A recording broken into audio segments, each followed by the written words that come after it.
Hey guys, this is me, Chris. I just wanted to jump in before the episode and apologize for the delay on it. I got COVID. You could probably hear it in my voice right now. It's still kind of sticking around. Knocked me on my ass a little bit, but don't worry. Episodes should be normally uploading from this point on. So expect the next episode on the 29th like normally scheduled.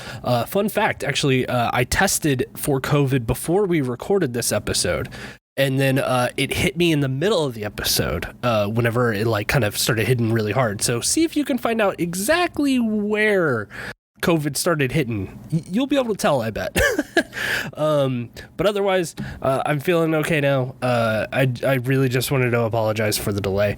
But expect episodes back to normal next week on the 29th, which our next episode will be the 1-year episode. So look forward to it. Thanks again. We'll see you then. Take it easy. Hey, Chris. Hey, Ryan. What's the deal with world leaders named Abe getting shot? That's terrible. Never mind. Don't. That's rough. All right. Maybe not the best way to start. Are we rolling? Was that in? Keep it in. Leave it in. Oh, boy. Hey. Comedy is just tragedy plus timing, right? Yeah, you could say that. That's a saying. People say that. Oh, for sure. I just don't know if the timing is like 72 hours. No, because today's Friday. Oh, yeah. It's been about a week then, right? It's definitely not Tuesday. It's definitely not 2:27 p.m. Pacific Standard Time on a Tuesday. It's definitely, when do you release July 12th. Friday?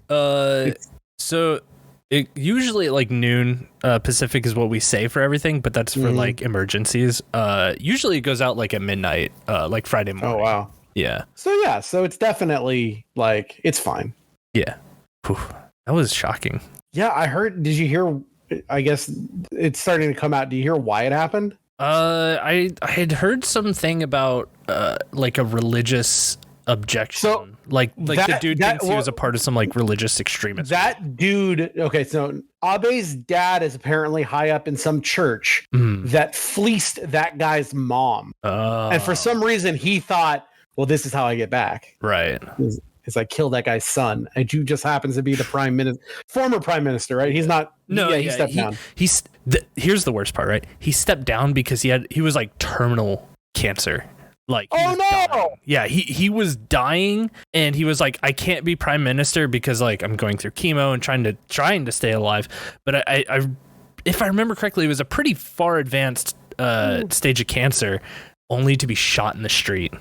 Yeah. Like fucking wild. Like, and like it's tough to say. Like, he's a very tough politician because like he did a lot of good things for Japan. Do we like him? Is he good? He's not the greatest. He kind of wanted to rebuild a military, and all of Asia was like, suck. Oof. Yeah. Totally. Yes, every politician sucks somehow. While I was over there, that was the time he was like, let's build a military, and all of Asia was like, you remember the last time you had a military? How about you? It's been like it's been 80 years. 80 years, yeah. It's different. Also, with the climate the way it is, maybe it's not too bad that they have a military with fucking they have over there being dickwads. They're allowed to be defensive, but they're not allowed to be an aggressive military, and that's what he wanted. And it was why are they still the only country? Why are they still the only country not allowed to do that? Fucking Italy doesn't have to do that.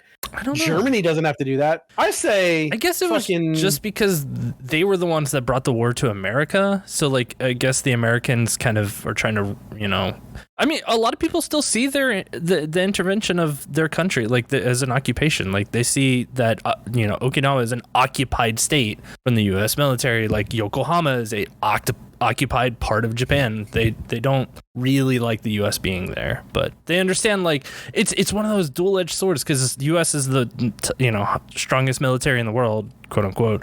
Not quote unquote. We are. Yeah, so they like having the protection. Hold on, but, real quick. I want to. Okay, wait. Maybe we should start the podcast and then talk about this. I have more trophies than you. What a start!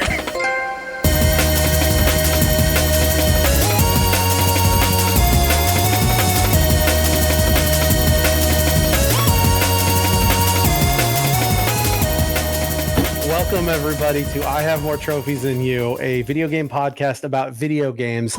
Let's now switch from video games to talk about non-video game related things. Oh, by the way, I'm Dr. Ryan, and I'm the 57th best gamer in all. You know, it's weird. I was 57 last time, and then I dipped hard because of Anime Expo, and then I made it all back within the last couple of days, which we'll talk about soon. Quick, say who you are, then I want to say something. Hey, I'm the host that's under the weather. I'm Chris. What's up? Oh no, you're sick? Yeah, I woke up this morning. I've had kind of, oh man, it's been a fucking ride this last 2 weeks. You got COVID? You no, COVID from the beach? Did you get beach COVID? Did you get Florida COVID? I guess. No, I went to Florida for a week. Mistake number one. Kinda. Like day 3, I had an intense allergy attack. And it just stuck with me until I was flying home. So I didn't get to do anything I wanted to do in Florida, which really sucked. I just pretty much, I would go to the beach for a couple hours and then just be like, I can't breathe, I'm going back. And then, so it wasn't the best. And then now I've come home, my allergies have subsided. And then now I've just got the worst sore throat. I took a COVID test today, negative, completely negative. What are you allergic to? Everything outside, tree, grass, and you might want to rethink about moving to Oregon. Yeah. You should come here and visit for a bit. Yeah. It's the ragweed that it's probably better up north. Down south here, we get a lot of people. Like my mom, grew up in the Southern California, and then we moved here, and all of a sudden, a couple months out of the year, I can't breathe. So you might want to spend a little time here. Anyway, I want to say you went to a secluded beach with no one around and came back feeling like shit. I went to Anime Expo where 100,000 people decided not to wear masks and stand right next to me, and I feel great. Yeah, I was gonna ask you because I saw a couple of videos, and I was just like, no one's wearing a mask. Like, what the fuck are we doing? So, okay, hold on. Welcome to a new segment. We've done this before. This is the con report. The convention corner. That's what we're going to call it. Shit. So they, it said mask required. Yeah. You got to wear a mask inside. Guess what? Not one security guard working that entire thing was wearing a mask. Not one person working anything was wearing a mask. Not even I think the people behind the counter doing the food I never ate at the food courts there. Mm-hmm. Like the ones inside the convention hall. Yeah. But none of the people selling hot dogs on the corner were wearing masks. No one was wearing a fucking mask.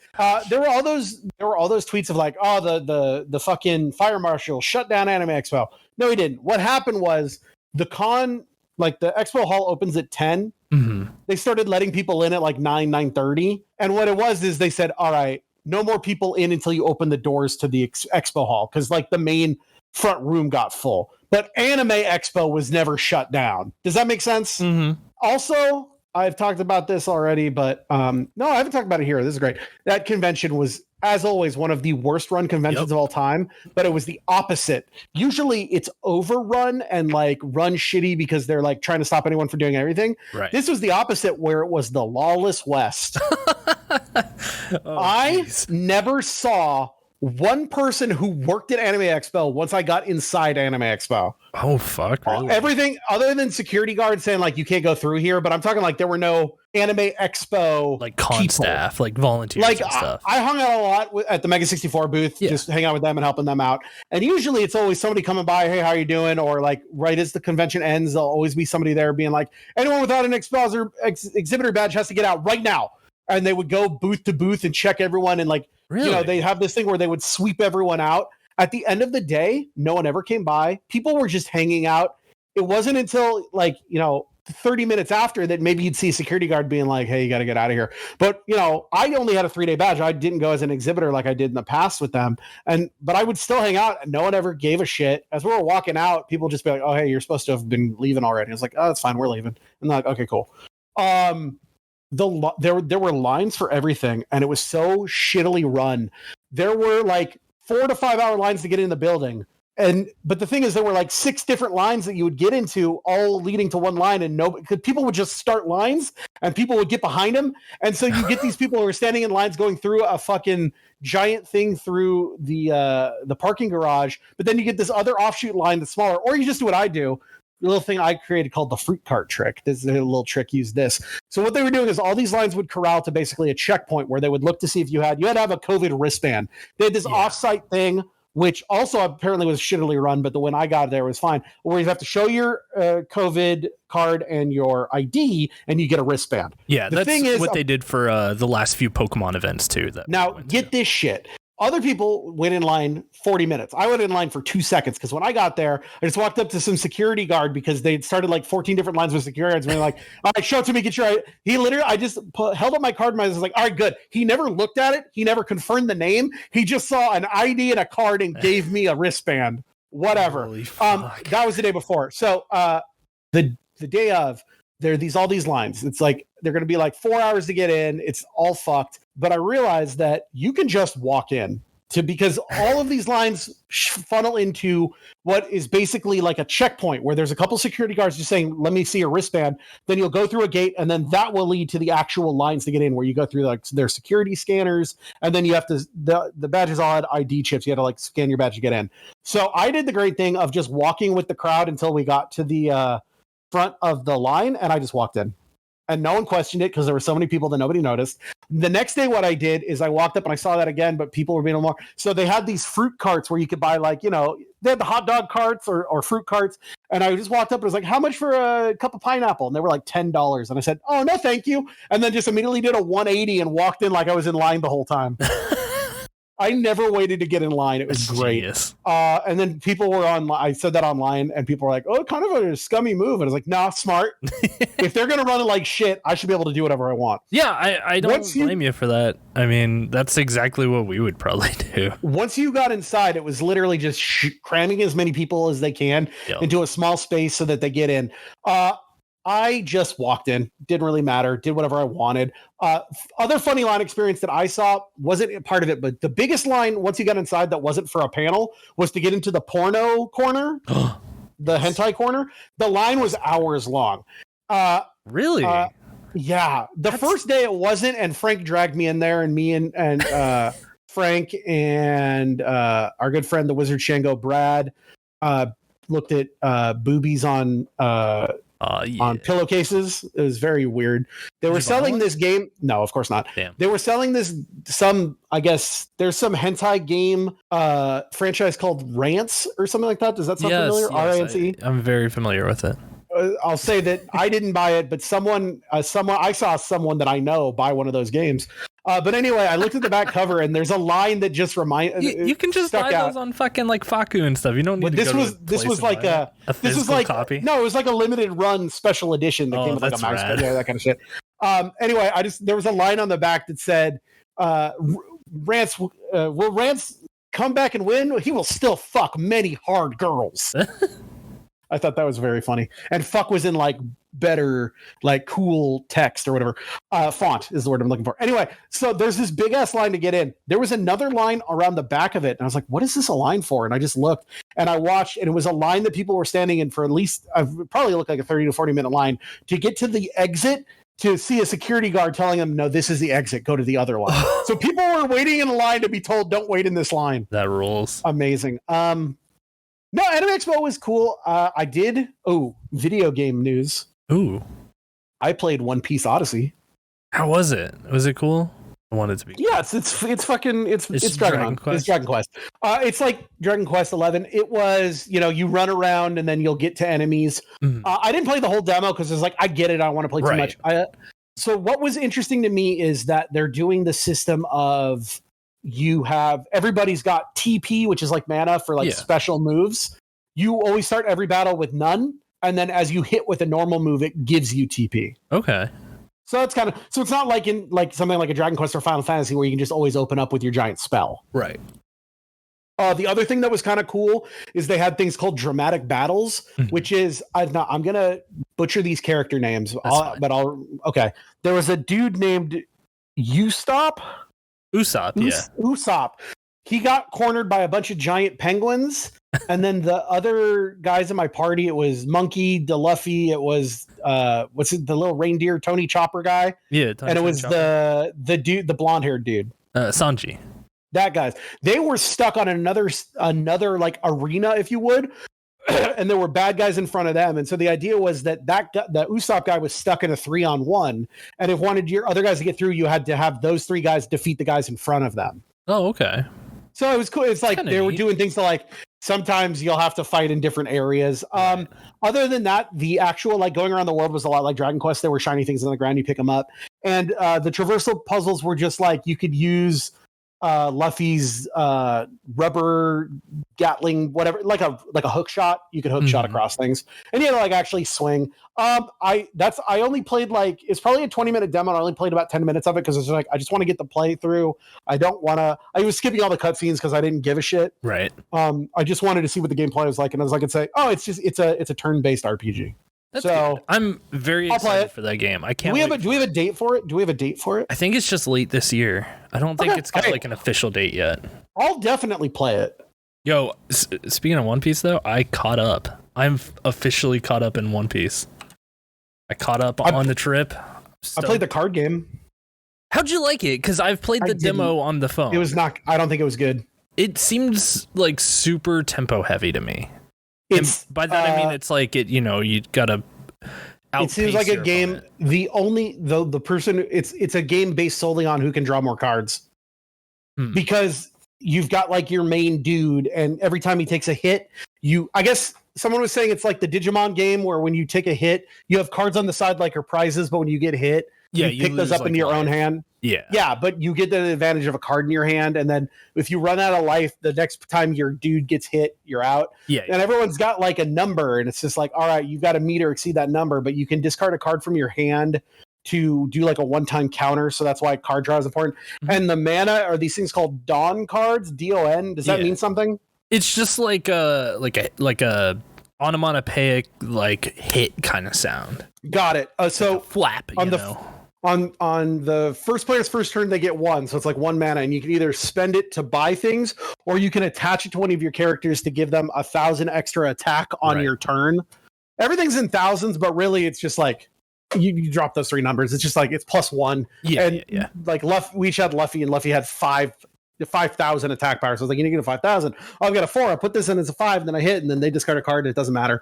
And there's like dudes is like, oh, if you have Dawn cards attached, they'll get special abilities, or you can spend Dawn to do abilities. And it's like, all right, I need to see more. They were very upfront with this game is still in development. Which is funny because they gave me like these promo packs and this deck, and it's like it'd be funny if they changed the game so much that none of this was useful. I think they're gonna stick with pretty much. I think it's the base skeleton is there. From what I've played of it so far, it feels very reminiscent to the Dragon Ball Super card game. I also heard somebody say that. I will say that maybe it'll be different, but as someone who likes really complicated card games like L5R and Doomtown, it just seemed a little too basic for me. That's the thing. Like, I really like the Dragon Ball Super card game. The only problem I have with it is that it's super expensive to play. You almost have to have like a secret rare in your deck, and all of those are about $500 a piece. And your whole deck has to be built around that one. And that whole deck is built on that one card, basically. So it's very combo heavy. It's like you're trying to get to that one card to win the game. This game seems very similar to... It's almost exactly how Dragon Ball plays, just with a mana deck involved. And it seems to be shorter because you only have like 5 or 4 life or 6. You know. Dragon Ball, you have 8, and then I think you even have to you make that extra swing. You still have to do that in this one. And the thing is that's different from Digimon in this is Digimon, when you take damage, you just lose that card. Like it doesn't get to go to your hand. Like Dragon Ball, you get that card to your hand. So there's this card, it goes in your hand too. Right. And it's there's a lot of advantage to taking a lot of hits early in the game or forcing yourself to lose life, because then there were a lot of mechanics of like take a hit to do something. Like everything's got summoning sickness, but there was like a dude that's like, yo, take a hit and they can attack immediately. Right. Or like Sanji's power was like you take a hit and you can like give him 2,000 more attack power and put 2 used Dawn cards on him. So it's like it was just like, yo, you take a hit and everyone gets super powerful. The one thing that I've enjoyed from the little tutorial that you can play on your iPhone is that I do kind of like how the mana has a 2-time use per turn. because you can use it to summon cards or whatever. But then there's a lot of abilities that trigger off of used mana. So it's like, that's kind of but that's like kind of neat. I not many games. Because most games, when you use mana, that mana is spent for the turn. There's nothing you can do with it. But this game is, hey, go on ahead and use it, cast a card, and then use an ability to take that used one, put it into play, or do something with it so that you can do more stuff. So I'm interested. I can't wait to see it in its final form. But yeah, right now it's kind of small. I kind of wish it were just like a mobile card game on my phone instead of. I mean, we'll see where it goes. So, yeah, we'll see. I'm trying to think of anything else cool. I bought some cool stuff. When we talk about, I'll just get right into what I bought because it'll also include video games and also include other things. Yeah. So pickups for the last 2 weeks. So I think I talked about. Did I talk about? Yeah, I got Control. Okay, so here's what I got. I think I mostly just got things from Anime Expo. Yeah, I don't think I bought any other games. So, game-wise, I did get a 100% complete in box copy of Goof Troop on the Super Nintendo. That's rad. It's very cool. I got Dead Space 2 and Legends of the Guardians, the Owls of Ga'Hoole. Those two games came from our good friends at Pink Gorilla. Yeah, I watched you buy that Legends of Ga'Hoole, and I was like, what the fuck is he doing? You know what? From... What? It's got an easy platinum. Shut up. That's fair. From Limited Run Games, my copy of the Angry Video Game Nerd 1 and 2 Deluxe came in. I just thought that'd be funny to get a platinum in. That's rad. Let's see what else. Oh, I bought, not for me, but for our good friend, my good friend Johnny. Johnny was looking for a copy of Crash 2 on PS1 the whole con, and he found one, and it was just like beat to shit, and the guy wanted $50 for it, which was way more than it's worth. And for some reason, Johnny bought it because like I want it. Then I went to another booth and I found the limited edition lenticular cover one for $30. So I just bought it and gave it to him. Oh, shit. And then I got the guy to throw in for a little bit cheaper for me. That's right. I bought on the PlayStation 1 VIP starring Pamela Anderson. Oh, so I'm very happy to get that. There's this booth that had a lot of import shit. Mm-hmm. Everything was from Japan. And so, I bought a copy of Bloodstained Curse of the Moon 2 on Nintendo Switch, but that's for Jared. Jared wanted me to pick him up. I got to send that to Jared. So everything was direct from Japan. I bought 3 CDs and 2 games. The 2 games are both Vita games. I don't know what they're called in Japanese, but I know their subtitles. One is called La Eden de la Gracia, and the other one is called La Fruit de la Gracia. Uh-huh. They're both in Japanese visual novels. One can be completed in 5 minutes, and the other one can be completed in 30 minutes. So nice. You know what's up. I bought 3 CDs. I got the original Metal Gear Solid soundtrack. Okay. Like from Japan, like the original MSG soundtrack that's even got the Metal Gear Solid main theme 1997 E3 edit. Oh, fuck. It's kind of cool. I got the soundtrack to Game Center CX. Oh, that's great. I love that. And I got Smile DK's CD that's got Butterfly on it. Oh, nice. Good classic DDR. I also there's a record label called Materia Records out of Seattle that makes a lot of like video game shit. Mm-hmm. And so I bought let's see, they for free because I bought some stuff. I got Piano Collections Pokemon Yellow. It's a bunch of it's a CD of a bunch of Pokemon songs on piano. I bought 5 cassette tapes of they do lo-fi remixes of video game music. So I got lo-fi this is like to fall asleep to. I got lo-fi remixes of Final Fantasy VII, Zelda, Pokemon.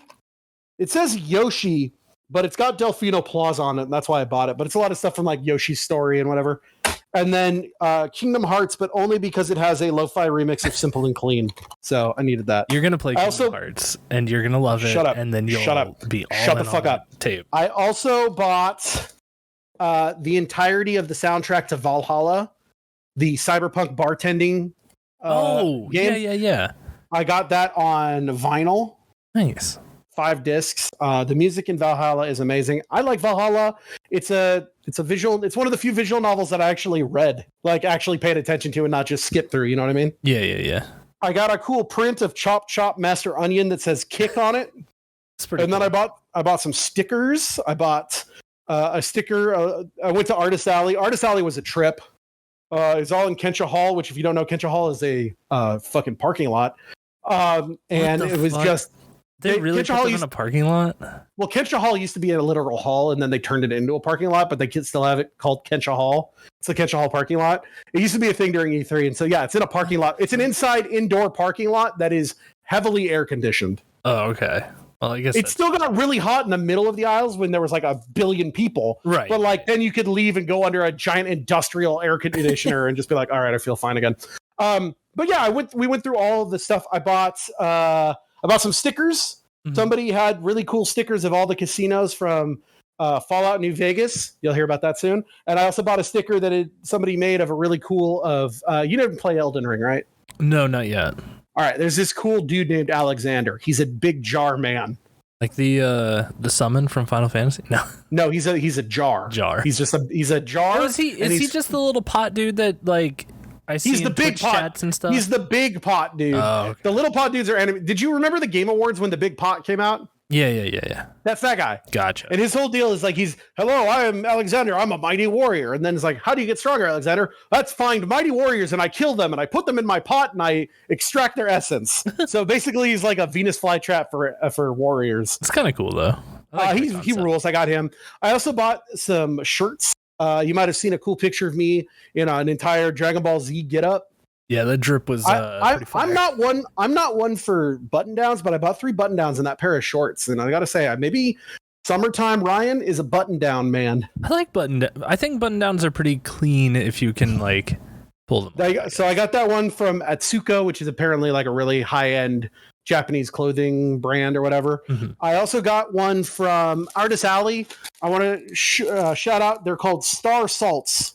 STARSALL. I've got a couple face masks from them. Yeah, I got a shirt that's just they have pattern. They had a bunch of different button downs, unisex button downs that were all based on different Pokemon types. So I bought the poison one. Nice, because it's because I'm toxic. I know it, but I revel in it. And then there was another brand that Frank really likes called Uchu Summer. Oh yeah, I've got a couple shirts from there too. And I got a shirt from them that's a bunch of telephones and kisses because it reminds me of Hotline Miami. I thought you were gonna say Dream Date, like the old board game. Oh, hilarious. No, Hotline Miami. Also, I went to a shitty little Comic-Con in my town. It was about 30 miles north. I saw that. It was a fucking nightmare. It was $11 to get in because I bought tickets ahead of time. $17 if I had bought them at the door. But there was a $2 charge on each ticket. Me and my girlfriend went. The first thing that happens, we pull up and the parking lot is barely a parking lot, but we had to roll by what was their their panel room, which was just an outdoor patio underneath an awning. And we rolled in at the exact time they were doing the lip sync contest. Oh, so I just saw this maybe 19, 20-year-old girl in a bad cosplay, badly lip syncing to some song I'd never heard of. And my girlfriend just looked at me and went, we have to get out of here. Then we went inside. There were 2 halls. One was their version of an Artist Alley. Mm-hmm. Here's what I know about Artist Alleys, because I've talked to Audrey, I talked to Frank about it too. At big cons, you have to submit portfolios. They want to get people that are good at drawing, right? Right. They didn't do that here. And so you saw some of the most blatantly new, you know when you see someone that's new to drawing, you can tell they don't have the tact yet. Right. It's like bad drawings. Oh, that's all it was. Oh. There was a couple at least legitimate. They're getting out. Yeah. There were a couple legitimate comic book artists, but it was all people you've never heard of. It was just this is give the drawings of Larry World. He worked in the 70s, and it was I've never heard of this guy. It was just a bunch of 13 and 14-year-olds running around in their bad cosplays because this is Southern Oregon and there's no other place for them to do it.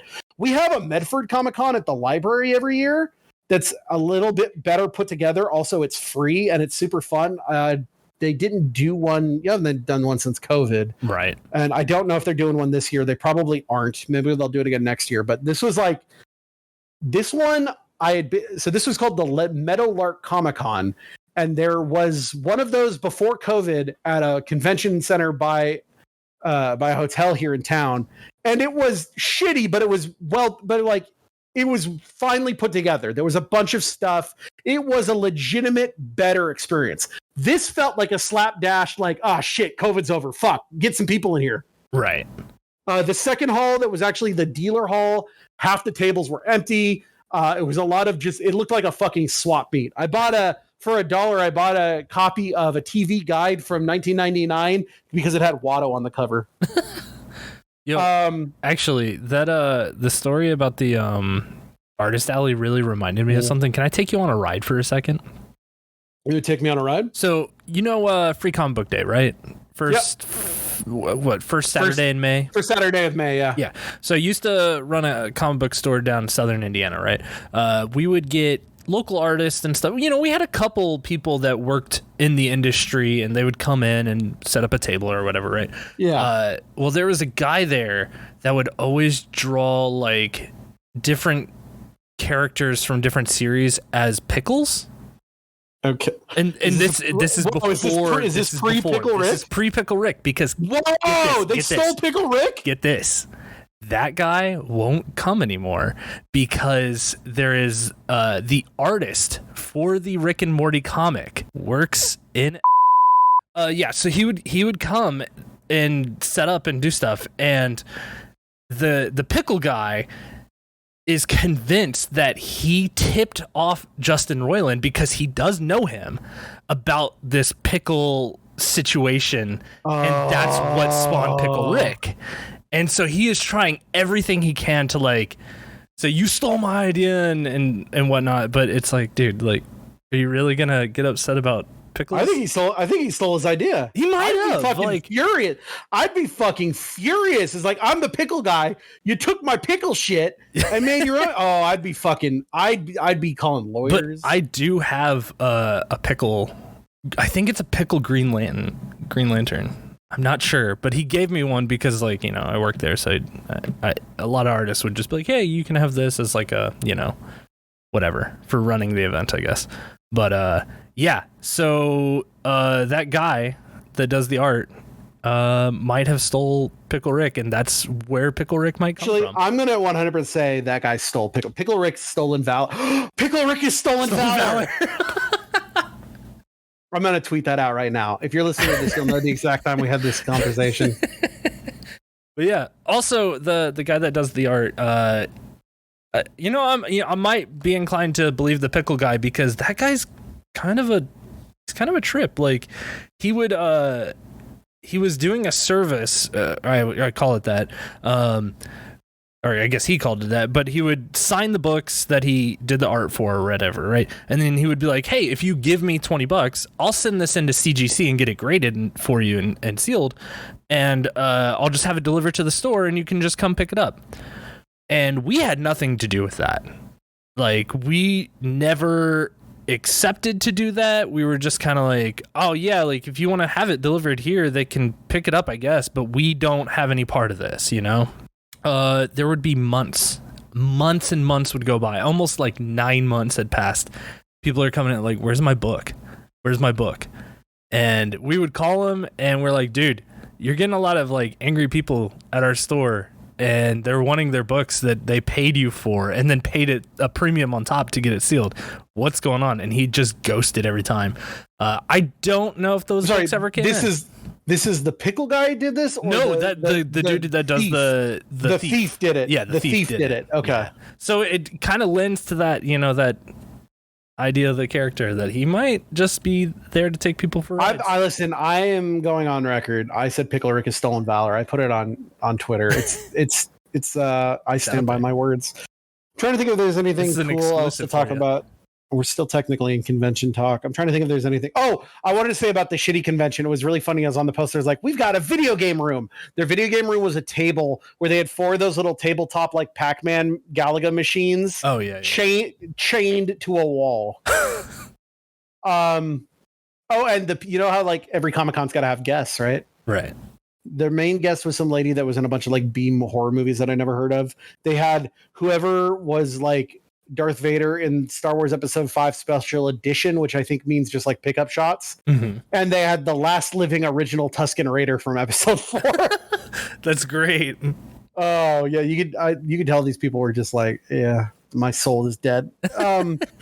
Now, what was interesting? They had a room called the movie room, where literally I just saw two people asleep on chairs watching Predator with Olivia Munn. And then they had like panels, right? The first panel, the opening panel, was some like podcast. It's like, I have a podcast. We could have been on. I could have had you fly out. We could have been the headlining act of the Meadowlark Comic Con. I don't want to do that. Still waiting to hear back from PAX. Yeah, we need to figure that out. That's coming up. Well, here's to figure out. I'm going no matter what. And either I'm going and I'm having a panel or I'm just going. I think I'm going no matter what. Well, great. Was there anything else about Anime Expo? Oh, my favorite thing about Anime Expo was that Saturday during the middle of the day at the Mega 64 booth, we were all hungry and nobody wanted to eat the shit they had around there. I was like, you know what? Fuck it. And I took an Uber to Little Tokyo, got $100 worth of BB.Q chicken wings and brought it back and we ate it in the booth. And that was the most memorable experience. How'd you get the food in? I thought they were like kicking. They didn't give a shit. Okay. So the first day there was this big story about there's a separate entrance for people going to like the artist alley or exhibitors. And the guards there were making everyone throw their food away. Yeah. And like it got big online because people were like, why are you making us throw our food away? And then they were making jokes like, oh, you got to throw that away. Too bad you didn't get our free lunch like we did. People were fucking pissed. The next day, those people got fired and they were told anyone can bring food in. That was just supposed to be for them. They didn't then go, oh, that means, it was just supposed to be for exhibitors. Oh. The people, because they're badly trained, were just like, oh, I guess anyone can bring food in. So I just walked in with a giant, just a bag of 100 chicken wings. Thing. I had like 50 chicken wings in boxes, and they're just like, yeah, come on in. It's pretty rad. That's a baller move. At the Mega 64 panel, they forgot to put out microphones for the Q&A, so people just had to yell questions. What else was shitty about Anime Expo? Anime Expo just always seems like a nightmare. I bought a big fan. I gave that to my girlfriend as a present afterwards. But one of those big clacky fans, I bought one of those because I would have died without it. I was just fanning myself constantly. And it had Tom Nook on it. Everyone loves Tom Nook. Yeah, Tom Nook rules. Shouts out my friend Rachel for her cool Ryoko from Tenchi Muyo cosplay. She got stopped a lot. People really liked that. I think that's about it for Anime Expo. Yeah. Overall, shitty as always, but I had a great time with friends because I just do whatever I want. Yeah, I was gonna say it could just be a wrap on Anime Expo in general. I just feel like they're doing another one. They're doing an offshoot Anime Expo in Ontario, California in November. Oh no. They just announced that at the end of Anime Expo. They just tweeted out, "It's over. See you guys in November." And I was like, "What? No one brought this up at all during Anime Expo." Oh my god. Yeah.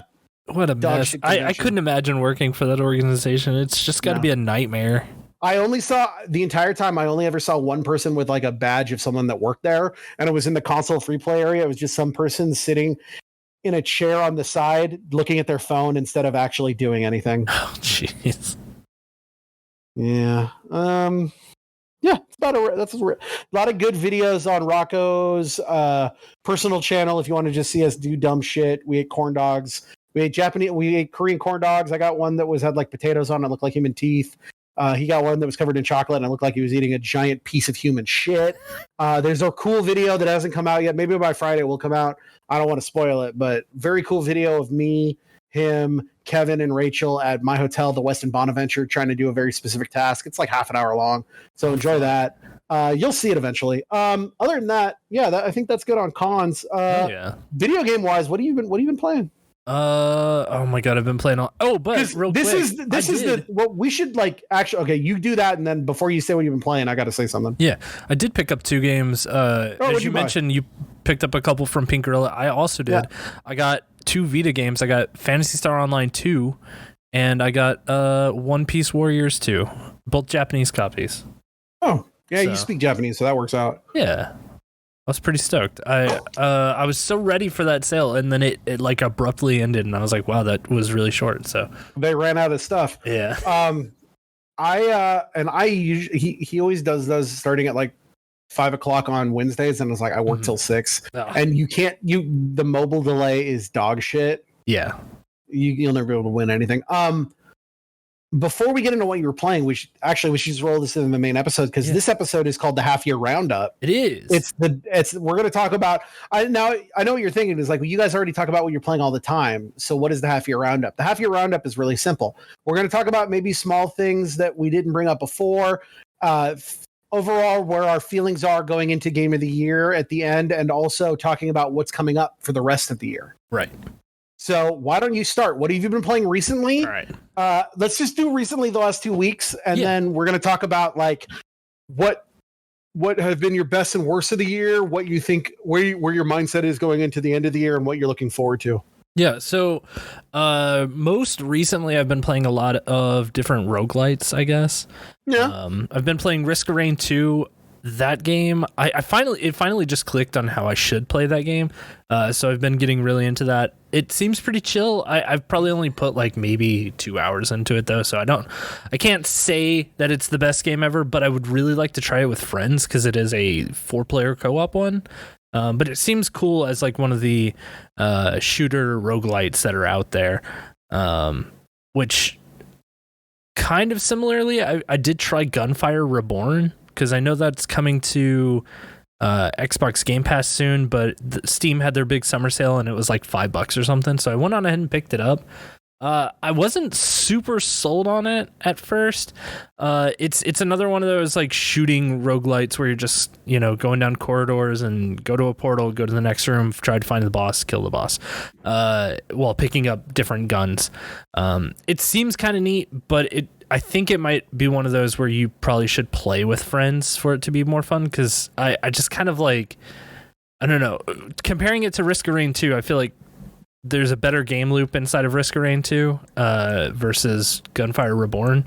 I think Gunfire Reborn, though, is probably the more rogue light version of it, where Risk of Rain 2 is the rogue like version where you constantly reset. So I don't know. I'm kind of lukewarm on it, but Risk of Rain 2 is a big thumbs up for me right now.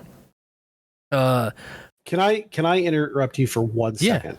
This is a complete tangent, but if I don't get this now, I'll forget about it. While you were talking about that, I was looking up because the data for Stray is up. Trophies, it comes out next week, and it's not out yet. But on the site you can see what people's playing it. It's going out codes for like reviewers ahead of time. Do you know who Greg Miller is from Kind of Funny? Yeah. Greg Miller, who always talks about how much he loves PlayStation and PlayStation trophies and going for platinums. Mm-hmm. This fucker only has 164 platinums. And you're going to sit here and tell me that you're the bastion of getting platinums? 164? Dude? Come on, Greg Miller. What the fuck? Greg Miller. Now I'll say Greg Miller, definitely all the games that Greg Miller plays are legitimate games. Yeah, they're just No, just kidding. He has all the trophies for CJ the Ball. Oh, fuck. So this guy has dipped his toe in. He can't. Why? He's dipped his toe into the dog shit, and he's still only at 167. Greg Miller. He's got 3 different break games. Okay. Oh, shit. Oh, Greg. Number 1, I appreciate you. I know you're listening to this. But number 2, how are you gonna fucking sit here and not have more platinums? Come on, dog. 164 pretty lukewarm. Especially when you're coming at, like, how many do you have? Like 3,000 something? 164 out of 1,264 games played. He's platinumed only a little bit above 10% of the games he played. Jeez. He's only got a 32.82% completion rating. Whereas Big Dog Ryan over here, the man of the hour, I'm at 1,392 platinums right now with an average completion of 94%. Jeez. Greg. That's intense. Somebody, when this comes out, tag Greg Miller, tell him I said, hey, I think you're cool. No disrespect.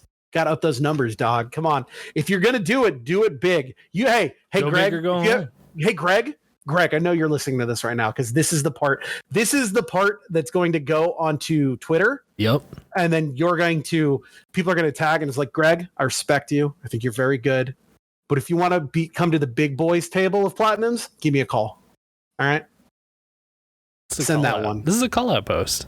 That's 100%. We've joked in the past with everything. This is 100% a call out post. How are you going to be talking about how big you are in the trophy scene? You're sitting at 164, my dude. Come on. fucking pennies compared to these billions. Dr. Ryan over here will show you the way. One day. All right, what were you talking about? You were talking about Risk of Rain 2, and then roguelike stuff. What's the other one? Hey, I've been thinking about. He's got hidden trophies. What? Oh, sometimes you can hide trophies. He probably wasn't like unreleased games. Usually, hidden trophies are hidden because you were cheating. He might just have done it because unreleased. So you can hide if you want to hide trophies that were like games that are unobtainable now. You can do that too. But he's got a premium lifetime membership, so I know he's checking this site. Hold on, roguelikes. Go ahead. Sorry. Have you played Vampire Survivor yet? No. I want them to put that on PlayStation. I would play the shit out of it. It's so fucking good. It's this weird thing of like, I know it looks good, but I've got so many other games to play for trophies, and like not just the shit, like legitimate. Like I've got a stack of games I want to play that are actual games, and it's like Vampire Survivor looks great. How great would it have been on the Vita? Yeah, it really does feel like it would have been the ultimate Vita game. It would have been the one like 10 years later, everyone's still playing that on their Vita. We've not really, have we talked about what Vampire Survivor is? I don't think so. It's basically give your little Vampire Survivor review. Yeah.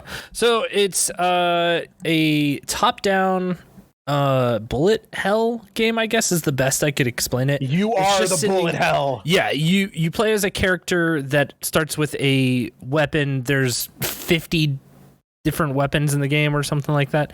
They all do different things, but it's just sending wave and wave after monsters after you, right? If they touch you, they deal damage. Some shoot things at you, some don't. I think the big thing to explain though, that's a big part, is that you don't ever control and you don't shoot. You're right. It's an auto shooter. It's just continuously going. You are dodging. That's it. When the joke is you are the bullet hell because the monsters are the ones trying to dodge your bullets, and you're just constantly shooting a billion bullets like a normal bullet hell. Right. It's great. So it's all about finding. It's more about finding the whole idea is that you have to survive 30 minutes. That's it. You just survive 30 minutes against constant waves of enemies while you pick up stuff. And so the idea is that you're trying to get weapons that synergize together to make the best spread so that enemies don't get near you. And there are different equipment items that you can pick up, like rings and stuff that'll evolve the weapons that you do have. So it's super great. It's super fun. It's $3 on Steam. It's free on Xbox Game Pass, so there's no reason not to have it. But goddamn, is it a good game? It's a great time waster. It's one of those games that you can play and then just be like, one more. I'll play one more and let's see where it goes. And then you do that for 3 hours, and then it's 3 a.m. and you're like, fuck, I got to put this game down. But yeah, I think they just put in the final boss, is what I heard. I think there was a patch while I was away, so I'm interested in getting back into it. I'm on the final stage though, and it's super fucking hard because you have to constantly keep moving like north. And I can never just get a build that, it lets me do that. Most of the builds I get are pretty static. Like I can just stand in one place and just kill everything on screen constantly. But if you're moving, it becomes a lot harder. So I don't know.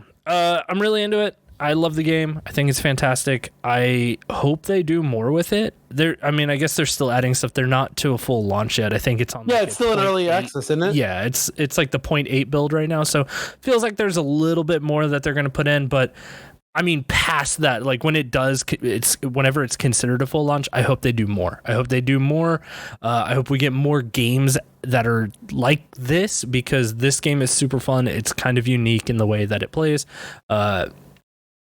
It's a great game. I honestly think it could be in our top 10 at the end of the year. So the two games that I've heard a lot about right now that I haven't played that seem like they'd be top 10 worthy and they'd come from you are Vampire Survivor and Neon White. Neon White is one that I need to try out. I haven't because that and TMNT came out the same day, and I haven't played either of them really. I played the first level of TMNT, but I haven't, played much. The big game that came out this year that I haven't played yet that I want to, but I'm waiting because right now something's broken, but I want to play more. Like I really want to play is The Quarry, which is the new Supermassive game from the people that made Until Dawn. Because I've heard it's like I love Until Dawn. I think Until Dawn is probably the best one of those choose your own adventure games. Yeah, it's like really unique. It's like David Cage started them with like the Heavy Rain and then Beyond and Detroit. And I think Detroit was very good, but I put Until Dawn above all of that. Yeah. Because it was like playing a horror movie. And I've heard The Quarry is even better. Well, that's good. But there's a trophy right now that's bugged. So I'm just waiting. Number one, I'm waiting till it's fixed. And number two, Jared assures me by Black Friday it'll be like $20. Oh, totally. Yeah. That game, I got enough stuff to play right now, so I can wait. I feel like Until Dawn was one of those games too that they kept giving free to everyone. Yeah. So. But I want to play it before the end of the year. Also, I'm very excited. I know we were going to do like a what you're waiting for in the rest of the year, but I'm excited to announce I've been waiting to play Psychonauts 2 because I was like, maybe they'll put out a physical edition. They're doing it in November. I'm going to get it. I'm committing right now. One of our November episodes, if I can get it done in time, will probably be. Is it October? Oh, wait, is it coming out? It's October. Yeah, it's October. If we can get it done in time, either one of our October or November episodes will be about Psychonauts 2. For real, yeah. I'm calling that up front right now. Yeah, Fuck it. Let's just talk about what's coming up in the rest of the year. Now we're here because also coming out in November is God of War Ragnarok, and I cannot fucking wait for that. Should we play the God of War 2016 first? Because I haven't played that. I've platinumed it. Have you not played it? No, I've not. Oh, you should absolutely play it before Ragnarok, and it's on PC now, right? I think so, but I think I have it already on PS5. Like I think it was one of those free ones. Yeah, so. Yeah, you should play it. Let's do because we could do that when Ragnarok comes out, and then it's relevant again. Because people do it then or stuff. Yeah, you know what? Let's do it when Ragnarok comes out, and we'll do a normal one. And then if I finish Ragnarok in time, maybe we can like a double episode. Yeah. Okay. Cool. Hey, well, there you go. People were planning them out ahead of time. Yeah, we're giving you a little sneak peek of what to start. A sneak peek. A sneak peek. Yeah. Got to call it ever since the Matrix Nerd video. You always got to call it because the guy doing the news report calls it a sneak peek, and so for the rest of time it's a sneak peek. You can't call it sneak peek anymore. Sneak peeks are preek is the future. Preek is, yeah, dude, I'm a preeker now. You preeking? I'm preeking, dog. Fucking Forspoken got pushed back, so that's not on the table anymore. But which Hogwarts I'm totally Legacy, fine with. I think that needed more time anyways. All right, a quick look at what's left for the rest of the year. Tell me what you're excited for. All right. They just put out that Klonoa game. I don't know if I'm going to play that. Yo, I want to play that game so bad. The game, I watched Frank play it. Does not look like it's for me. It's classic platformer. I'm ready for it. I need to buy it. It's like $40. Power Wash Simulator is coming to Xbox. I don't care. I need it to come to PlayStation because that seems like the absolute number one game I would stream. Look, I don't care about that game. But our artist Sarah is super into it. Like it looks the game fun. That they're always playing. There's a game that's either about to come out or just came out called like Lumberjack's Legacy. That's like a lumberjack simulator where you're a man living in the woods and you've got to cut down trees and get a wife. And it's like realistic graphics, like one of those simulator games. I want to play that. Stray comes out next week. I'm definitely gonna play Stray. I'm gonna miss on that one, I think. Why? I don't know. It nothing really like piqued my interest with it. You're a fucking cool little cat who walks around a robot world, and it's free if you have PlayStation Extra. Oh, see, I'm not. I no. Yep. I still don't know what is a part of the different PlayStation things. Hey, that's a part of this episode. So just you wait. We'll talk about that a little bit. That Capcom Arcade Second Stadium is coming out in a couple weeks, and I bought that Capcom Fighting Collection, with like Darkstalkers. Yeah. On my stream this previous week, I played every single Darkstalkers 1. We wanted to rank all the endings, so I played the game 10 times with every character, and it was super fun. And inside that thing was a code for like, here are some games for Capcom Second Stadium for free, and I was like, okay, let's see what this is. What are you excited all about? Live Alive? Yeah, I am really excited about that. I like anytime they bring obscure Japanese RPGs back to life, I'm so fucking in. You'll have to tell me about that because it's only coming to Switch, so I probably won't put any time into it. I'm sure it'll come everywhere else. I think the Switch is probably a timed exclusive. Should we just start? Listen, you tell me if we cut this out or not. So they're putting out a new Story of Seasons game. Speaking of Story of Seasons, they made a Doraemon Story of Seasons. We wanted to play that in September around the time that fall starts as a seasons thing. Should we tell people that now? Yeah, totally. I really want to play that game.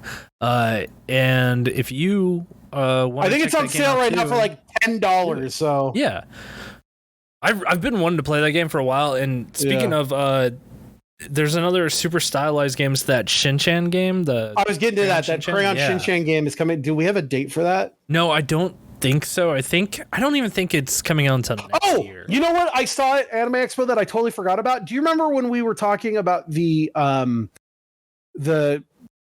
Connect from a couple weeks ago? There was that game that was like the RPG that looked like it was in a kid's coloring book. Yes. The Story of Right. And I was like, I wonder if that's going to come to anything else. There was a booth at Anime Expo for it. Big sign coming to Switch and PS4 August 14th. Hey, there you go. So I'm definitely going to play that because it looked cool. You couldn't play it, or I think you could play it, but the line was too long. But it looked good. There's some game called Digimon Survive coming out. It's a tactical. Is it tactical? It's a tactical role playing game. Yeah. It's like an XCOM. It's Final Fantasy Tactics, Ogre Tactics Reborn kind of style. Okay.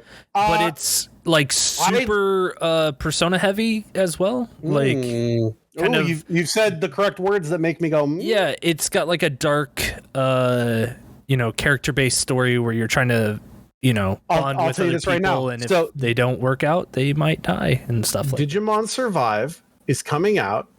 This is weird. It says it's coming out on Nintendo Switch and PS4 on the 28th, and then it's also listed to come out the next day on Windows and Xbox. Why is it a day later? Oh yeah, it's at the end of the month. Hey, if that game comes out and the trophies don't suck, maybe I'll play with you. I cannot wait. I've been waiting for that game for years, and it's finally coming out. I can't fucking wait. The animations look great in it. I can't wait to see this like dark story that they keep saying like it's kind of okay. The director of the game came out the other week, right? And he was like, this is what inspired us to make the game. It was Lord of the Flies. Listen, I don't give a fucking shit about the story. If it's a fun tactics game, I don't care what you put onto it. So let's just see. Next month, Cult of the Lamb is finally coming out. It's a roguelike horror farming simulator. I might check that out. It looks roguelike horror farming simulator. You had me at that. So I'd really like to check that out. Genres there. August 16th is when that roller drone game is supposed to come out. I want to know more about that. I want to know more about that because there's not enough info about RPG Time: The Legend of Right, which is that game I was telling you about that takes place in a book. That's coming out on the 18th. Saints Row on the 23rd. Okay. Yeah. August video games are back, baby. Soul Hackers is coming. Soul Hackers 2 is coming out the 25th. I reserve judgment till that comes out because Soul Hackers 1 sucks ass. I don't like Soul Hackers 1 because of the way it plays, so we'll see. Phantasy Star Online 2 New Genesis is out the 31st. Yeah, well, it's coming to the PS4 finally. Oh, here we go. To be announced, but coming out absolutely in August is Shin-Chan, Me and the Professor on Summer Vacation, The Endless 7-Day Journey. It's coming out on Switch and PS4. We'll play the shit out of that. Yeah. Can't wait. September, we got Lord of the Rings Gollum. I still kind of want to see some more of that. We got JoJo's Bizarre Adventure, All-Star Battle R. I already have the Platinum in All-Star Battle. It's a good fighting game.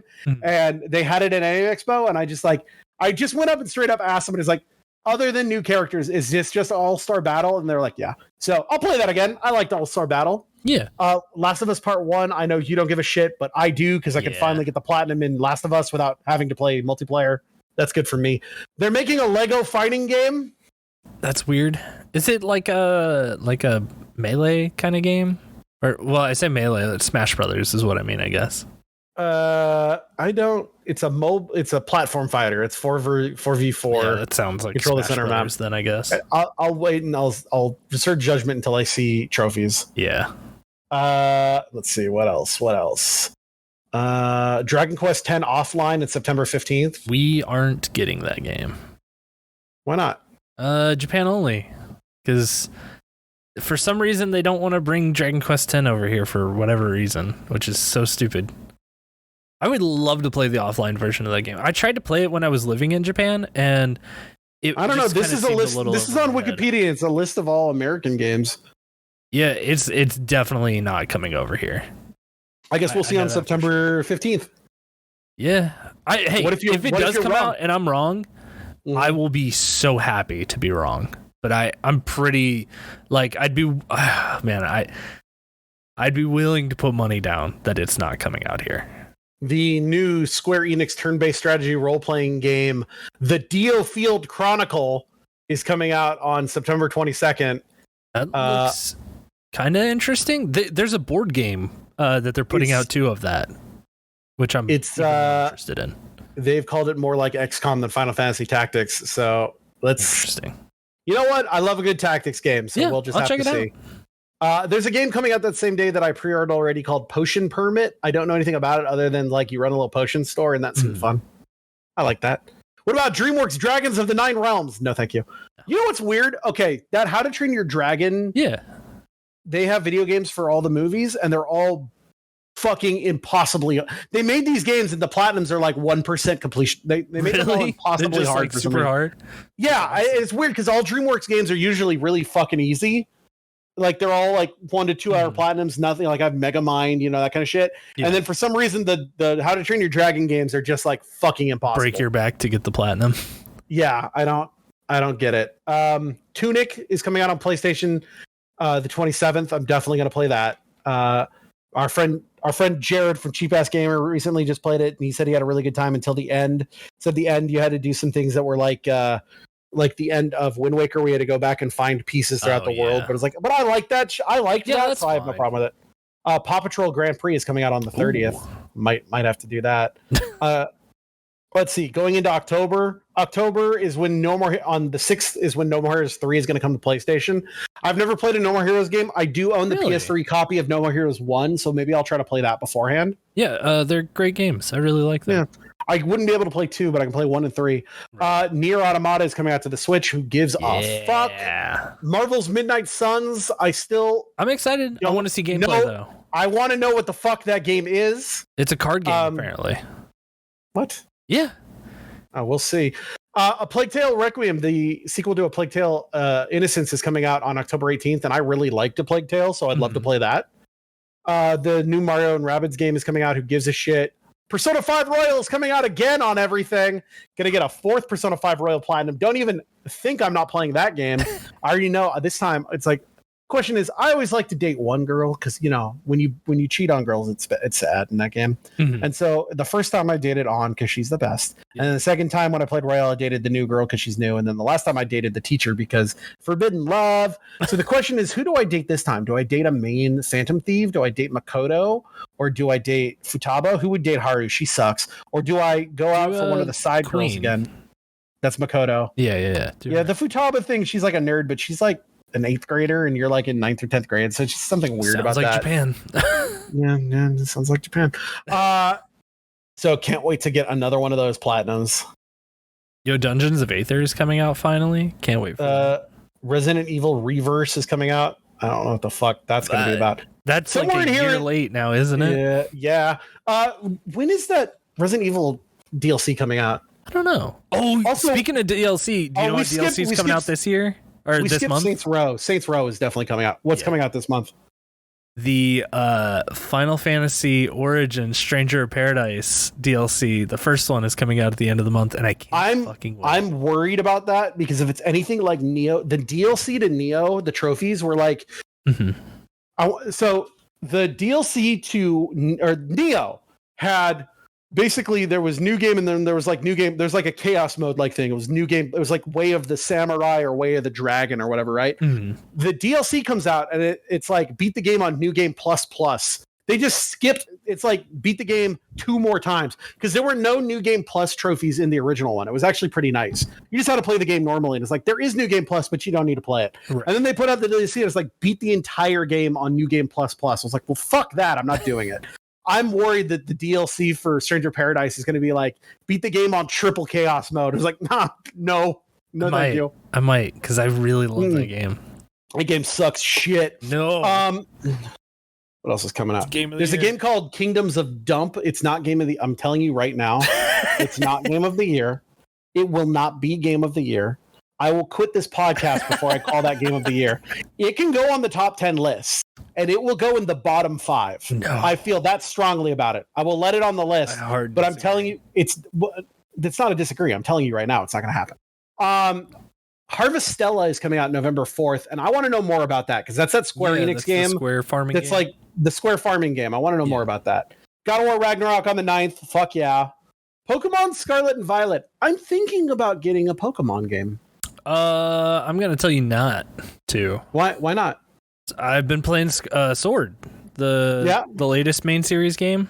Yeah. Not very good. Oh. Not very good. But this one's spacemen versus cavemen. Yeah, but okay, look. Here's the thing. Yeah. If you are completely new to the games, it might be worth playing. But as somebody who's been playing these games for 20 years, these are the worst iterations I haven't ever played. I haven't beaten the Elite Four in a Pokemon game since Gold. Yeah. Well, I've played Ruby for a little bit. I've played, I honestly, think I had a copy of White and I have a copy of Y still. I think the last one I bought was Pokemon Y.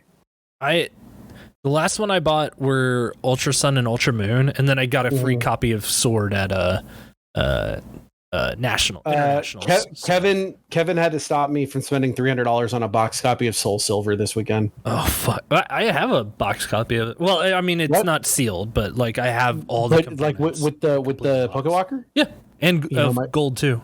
My birthday's coming up. Just putting it out there. Just putting it. I mean, honestly, if you were to play one, play that. I had a box one of Heart Gold, and I gave it to Garrett because I didn't want to play it anymore.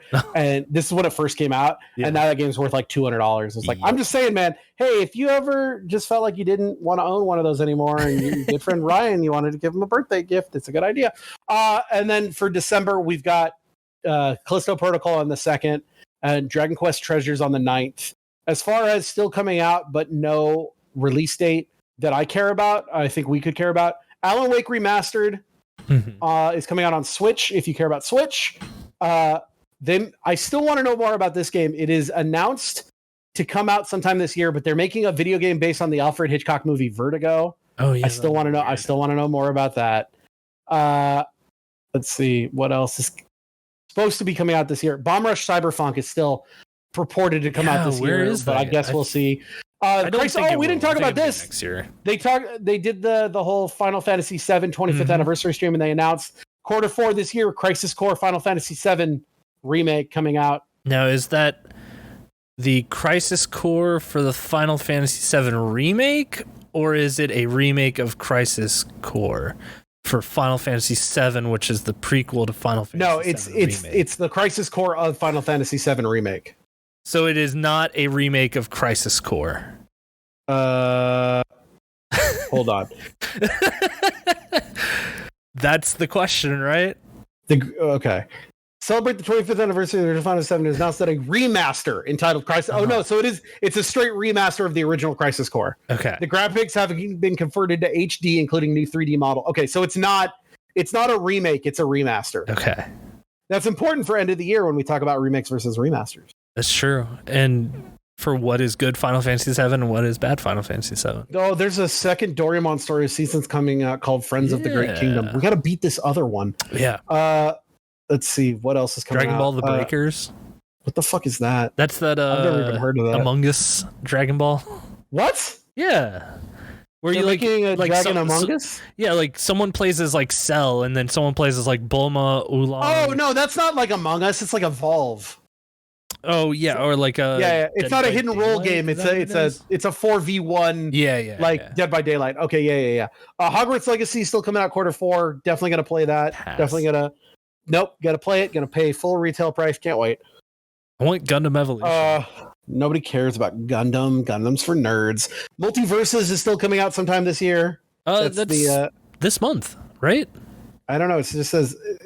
I think it's doing one of those Like closed betas, yeah, it doesn't count. I don't think it's that. I think it's like early access starts in July. One Piece Odyssey is supposed to be coming out at the end of the year. Yeah, can't wait for that. Something that I care about, I don't know if anyone else gives a shit about, Oxenfree 2 is supposed to be coming out this year. I liked Oxen. Did you play Oxenfree? Did not. It's an adventure game where you're a girl and it was like everybody's going to the island to celebrate the end of school, and then aliens, or not aliens, it's ghosts. Ghosts inhabit your friends, and you got to get the ghosts out and you got to find out who they're the ghosts of. I liked it. It was a good game. There's another read-only memories coming out, 2046 read-only memories. This one's called Neurodiver. A Return to Monkey Island. I'd like to play that. It might be cool. Let's see, what else? Slime Rancher 2. I still never played Slime Rancher. Sonic Frontiers. Man, let's see what happens. I want to play Sonic Origins. Apparently the Platinum's not too bad, but it is like $40. And it's digital only. I was like thinking I could pick up a used copy somewhere, but I don't know. All the best songs are taken out of Sonic 3, so who cares? Untitled. Wait, hold on. Shut up. You can't go into Ice Cap Zone and not be bopping to that song because they took it out because no one fucking Michael shit. Jackson worked on it. They don't Untitled Tales from the Borderlands sequel announced by Gearbox. Yeah, I'll play that. I fucking love Tales from the Borderland. It's probably the best Borderland game. I like the first one a lot. Wait, hold on. What is this game? Oh, it's Windows only. Never mind. There's a game called Tape Recovery Simulator 96K. What the fuck? Tape Recovery Simulator 96K is a game about recovering data off old tapes. Rediscover the lost art of loading data off tapes. Fix errors, explore. That's a Steam. I fucking love the weird shit that simulator games are doing now, like Power Washing Simulator. Remember when I played that game Treasure Hunter Simulator, where it was just a simulator of you using a metal detector? Yeah. I love this shit. I think it's hilarious. I still have this game called House Flipper that I need to play, where it's just about cleaning houses and reselling them. Them's Fighting Herds is supposed to get an actual release. That's not actually based on My Little Pony, but based on My Little Pony fighting game. Hey, I like a good fighting game. Yeah. I don't know if that's still supposed to be, but there's still supposed to be a game based on the movie Turbo Kid. Did you ever see Turbo Kid? No, what the fuck? Turbo Kid is a fun little it's a independent movie made in 2015. It's like post-apocalyptic. And the idea is like some kid in the post-apocalypse finds like a cool bike and is like, my name's Turbo Kid, based off this like comic book that he finds. It's called, Turbo Rider. Mm-hmm. And it's just him, fighting a bad guy. It's fun. It's a fun movie. It's like fucking Mad Max, but it's a kid, but also there's still violence. Yeah. It's fun. It's on Netflix if you got it. I really liked it a lot. And I would suggest if you have the chance, you should watch it. Michael Ironside plays the bad guy. His name is Zeus. Oh. Speaking of Zeus, did you see Thor? I did see Thor. Did you like it? I liked it a lot. I thought... My only complaint is that they should have used Christian Bale more. Yeah, he fucking killed it. I thought I want to see the Taika Waititi 4-hour... I said his name wrong. Fuck, how do you say his name? Taika Waititi? Taika Waititi. I said Taika Waikiki. I mix vowels all the time. Taika Waititi. Oh, did you notice the glaring problem between Thor Ragnarok and Thor Love and Thunder, where he destroyed his own... Shut up, watch. My watch was talking. Did you notice the thing where he went back on his own canon about the rock people? Oh, no, I didn't. So in the newest movie, he made the rock people a monogendered religion or monogendered race where they're all men. Because he talks about you find a man and one dude finds another dude and they hold hands over a volcano and that's how you make babies. Yeah. And he said his dads did that in Thor Ragnarok. He says that his mom, he doesn't get along with his mom's new boyfriend. Well, I don't know if I can speak to the. He went back on his own. He went back on his own canon. I'm a sucker for continuity, and I care about continuity. maybe his mom was like a mom. Oh, he got adopted. But maybe he got adopted, and Korg's an ABDL, and he's got a mommy. No, dude, don't do that.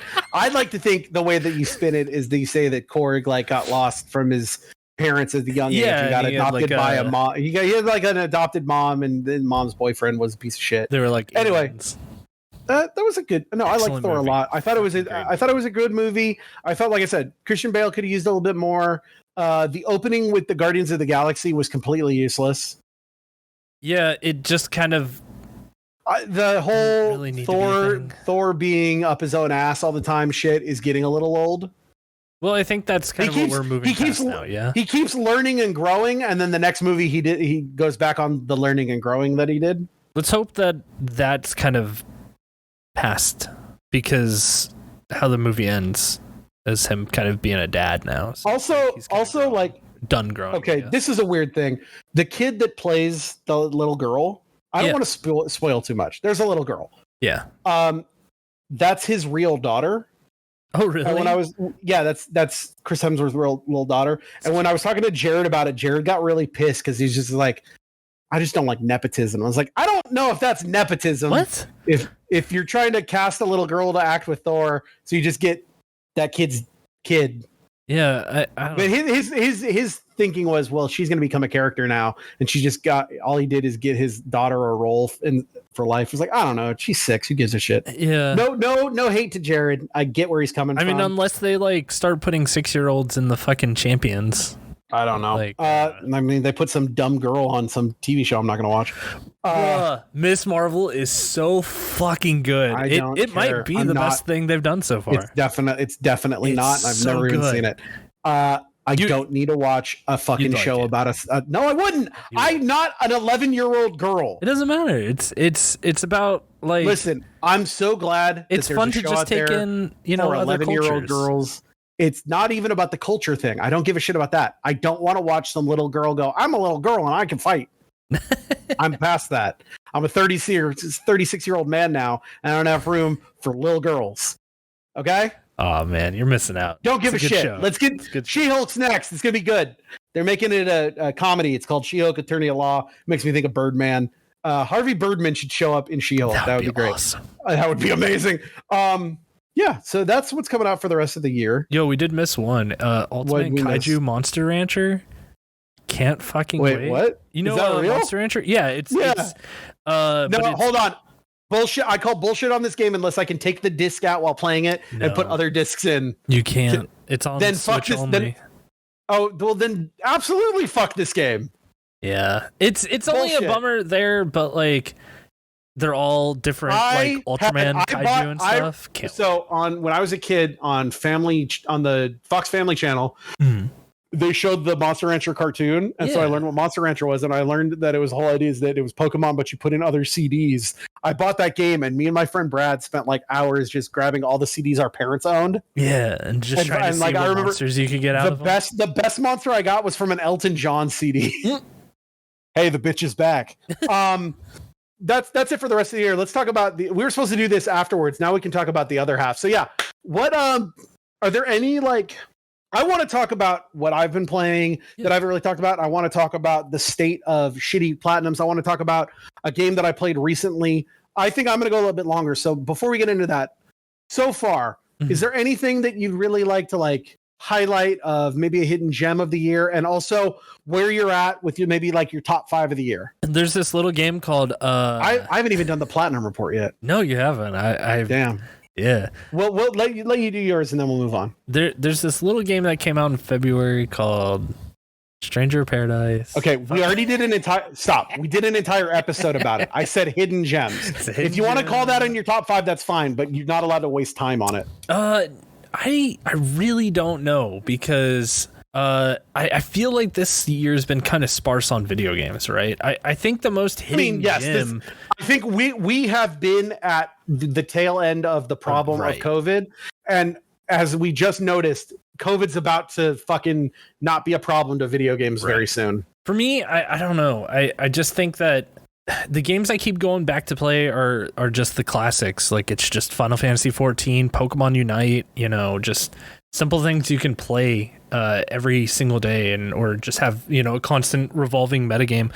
Outside of that, like, just games that have come out this year, man, it's tough. I honestly, Vampire Survivor is just kind of like really kicking it right now, and I think that's kind of one of the strongest games that have come out, and it's kind of sad to say, honestly. I've watched a lot of people play I've watched one person play a lot of Vampire Survivor, and I get it. I feel like I really would have a fun time. That'd be a great game at my office on a portable platform. Oh yeah, totally. But I don't own a Steam Deck, so that's not really an option. Right. You could always like, I don't know, install like an Xbox in there or something. I don't know. You even say that. It's not funny. I have played a little bit of Chivalry 2. I don't think that came out this year. Might have came out last year at the end of the year. Chivalry, I feel like it did come out this year. If it came out this year, it's pretty tight. I mean, it's just Chivalry, but like, you know, it's all right. I think it's a fun multiplayer, but it's one of those I need to play a little bit more before I like. Oh no, Chivalry 2 was April 23rd of 2021. Oh god, it's been out a year already? Holy shit. Yeah. I don't know. I'm even like looking through just everything that's come out this year, and it's kind of just like, you know, we had a really powerful, you know, February and March. We had a very powerful opening, and then after that, I feel like, okay, my top 5, very simply, I think it's really simple for me. It's number 1 is still Elden Ring. Yeah. Number 2 is Horizon. Number 3 is Ghostwire. And then I'm trying to think of any other games that actually came out this year. Right? Like that's kind of where I'm at. It's just it was not a great opening to the year. No. Well, I think there were like 2 very solid games that came out in that opening, and then that was it. Where I feel like every other year we maybe get like, you know, a good handful, and it's just, I think we, like you said, we were at the end of the pandemic, kind of, you know, slowing down games. We did get that reveal for 16, which is, you know, of course, coming out next year, but I feel like the beginning of the year has just been, hey, check out all these games you could play next year, you know? Yeah, I'm just looking through the list. Kirby came out. I still haven't played that. Yeah, I never really played that. I've heard it's good. I do need to jump into that though and kind of knock it out. I'm sure it's a very short game. Most Kirby games are. Most Kirby games are. But yeah, I really. What else came out this year? Fucking nothing. And it'll be the show 22. I mean, if you like baseball games, it's just the same as last year though. So like, you know, no big surprise, but hey, it's a solid fucking baseball game if you like baseball games. I mean, just based on the fact that I have to put 5 games on this list, I guess Stranger Paradise is number 4 because I got nothing else to put on it. Yeah.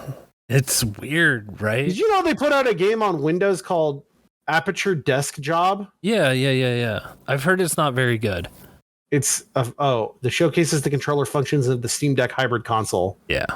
Oh, that's okay. And I heard it like the humor in it. It's kind of like, okay, we get it. You know, you guys made Portal, right. So it's like, give us a new Portal.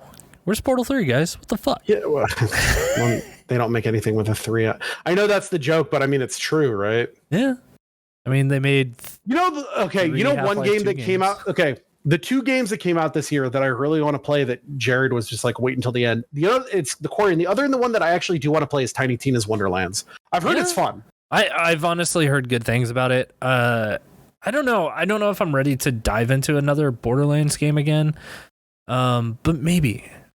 I think I have it too, because I think it's free. Oh, you know what? The other, I gotta write. I forgot the House of the Dead remake. I do kind of want to get that. I've heard that's actually pretty fun. Is that out already? Yeah. I totally like. I missed that. Like, that was totally off my. And it's got this trophy that everyone is like, fuck this, whatever. You have to beat the entire game without getting hit once.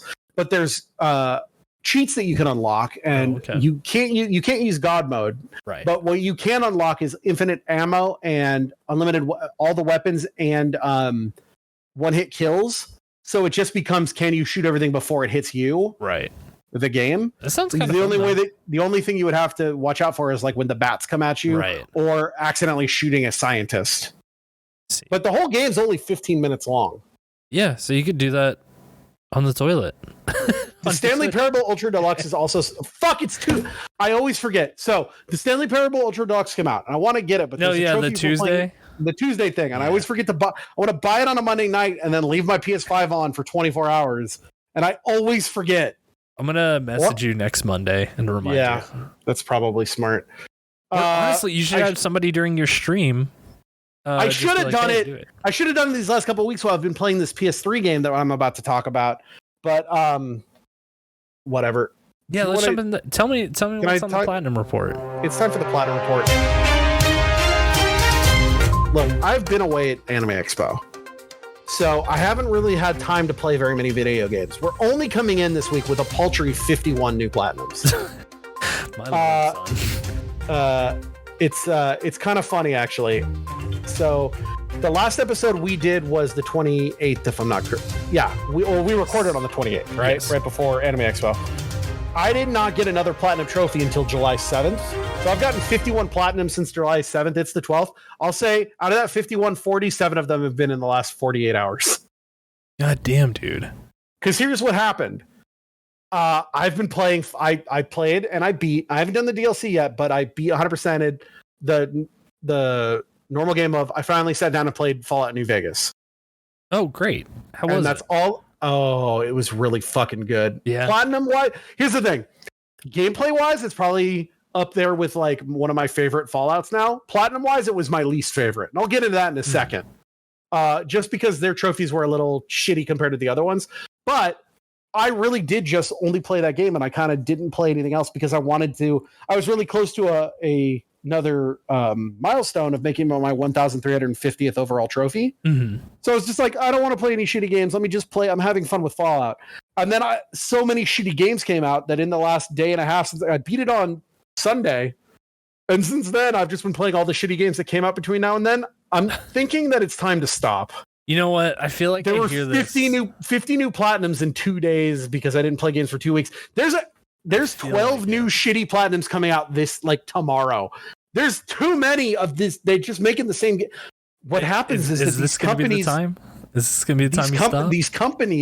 These companies put out a shitty game and then we all buy it and they go, oh.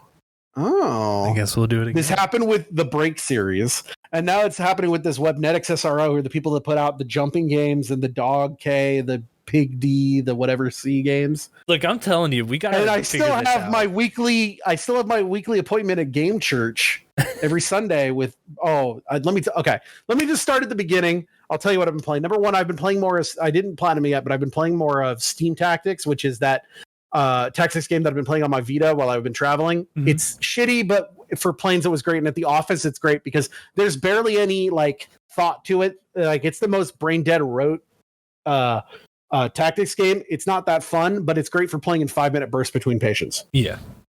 Follow that up with the Dog K. I'm not going to say all the names like I normally do. I'm going to just make it easy. The Dog K 4 times, the Jumping Soda Turbo 4 times. Then we've platinumed Fallout New Vegas. I got one of the DLCs done in between of that because they had the Fallout New Vegas has 5 DLC packs. 4 of them are standalone stories. 4 of them are standalone story packs, which I definitely am going to play. Probably this weekend. And then there's one that was called the Gunrunners Arsenal pack, where it's like with the Ultimate Edition, they added this thing called the Gunrunners. They're like it was like new weapons and new challenges for specific weapons. And it was something that I could do at the same time while I was playing the game. Right. It's not like the other ones where it's like, go to a new area and do your little one-off side shit. We'll talk about Fallout New Vegas in detail once I'm done here. Then that was July 10th. So the Dog K was on July 7th. Everything else has been from July 10th to today, July 12th. Are you ready? So after Fallout New Vegas, we did in one day, we did the Jumping Soda Turbo 4. Then we platinumed Fallout New Vegas because I had 1 trophy left for that. Dog shit trophy. I'll get to it.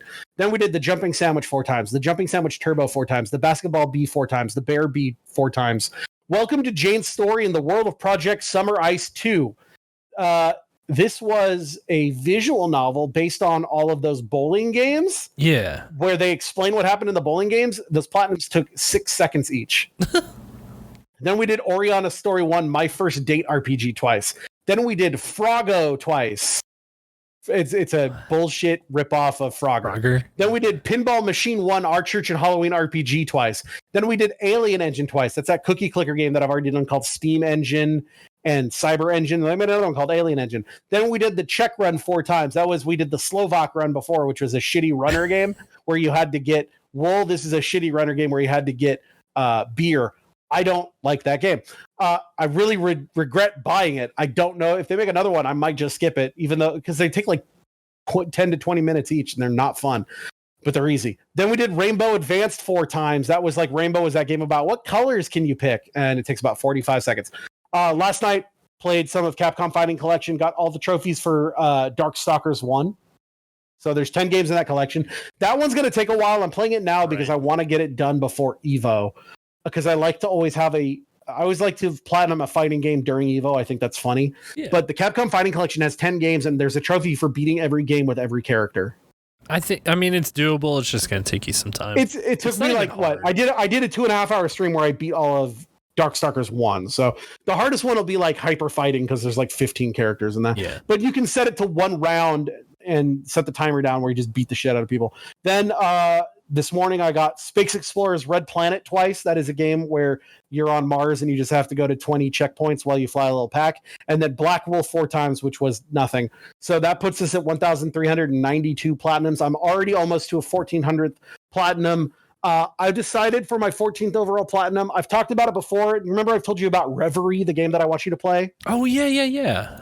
I've just decided I like that game. It's not that long, but it's always something that I like because it's a nice little like Link to the Past yeah. And so I haven't played it in a while, and I had another copy that I found at the Portland Richard Gaming Expo. I was like, you know what, I can beat that game in like an afternoon. So I'm gonna get 7 more shitty platinums probably after we hang up, and then start that out. Yep. We're at level 1063, number 57 in the country, 380. I broke the top 400 of the world. Whew. You're getting there. What are you going to do when you like? Gosh, because you're 57. Like you should try. Do you think you can get to the top 10 of the country? No. Really? Because so the top right now I have. Points wise, this is, we've talked about the points. Yeah. I have 1,891,590 points. Uh-huh. The 10th person in the country has 3,359,850. And the problem is that I might be playing all these shitty games. These people make it their job to play those shitty games. You know what I mean? So insane. And they get all those shitty games. I'm only doing it in America and now Europe. They're doing America, Europe, Asia, and Japan. Those are the 4 regions, right? Right. And so they're doing double what I'm doing. I'll never catch up with them. My goal is just to break. I think I can safely break into the top 50 and just stay in. Oh, you know who number 50 is right now? A guy named Just Blaze. That's me. That's my secret. It's not you. It is. No, it's not. What's the number after? There's a number after it. What's the number after it? How'd you know that? Because I clicked the link. They're at 1,972,680. So they're only 100,000 points. They're playing Ghost ahead of Tsushima right now. You know what? I just clicked their account, and I shit you not, it is almost 1-to-1 yours. It's like Oriana Story 1, my first date RPG twice, check run 4 times. Yeah. Yeah, they just do NA in Europe, it looks like. And then of Resident Evil 2 and 3 down here, like, they're... Yeah, but I have those too. Yeah. But it looks like if you put these 2 accounts side by side, and was like, which one's Ryan's and which one's mine, I'd be like, I don't know. They're exactly the same. Yeah, and they're playing games from Japan too. They have Takotan in Japan. They have Jakotan in Asia. Like they're doing a little bit more than I would. Right. Like they're doing all of the Pogi games again, and I don't want to do that because that's hours. So it's like I just want to break the top 50. If I can just break the top 50, I'd be happy. I'm also, I think, to a point where I just don't give a shit anymore, and maybe I need to just go back to playing games for me. Right.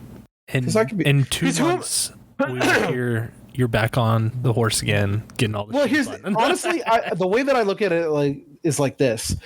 If this podcast was the biggest podcast ever, and like people were being like, oh, what's wrong going to do now? I think I would care more. We've been doing this podcast for a year, and I'm happy with our audience. I wish it was more, of course. But the fact that it's not, it's like, why am I killing myself playing these shit games for no reason? I feel that. To be in competition, because none of my friends actually give a shit. If anyone was like really excited for me playing this shit, they would care. But I was having more fun when I was just like, yeah, man, I just got to 100 and I was playing legitimate games. Yeah. Now I'm almost to 2,000 and I'm spending $100 a month on dog shit. Yeah. And I've got all these games on my backlog to play. So I think this is what I'd like to do. I'm definitely still going to keep playing the Sunday church games because it's funny. Right. And these games that come out for 99 cents, I'll play. because they're 99 cents. But once I run out of English money on my account, England money, I might not get any more of that. I might just go back to just playing what's fun.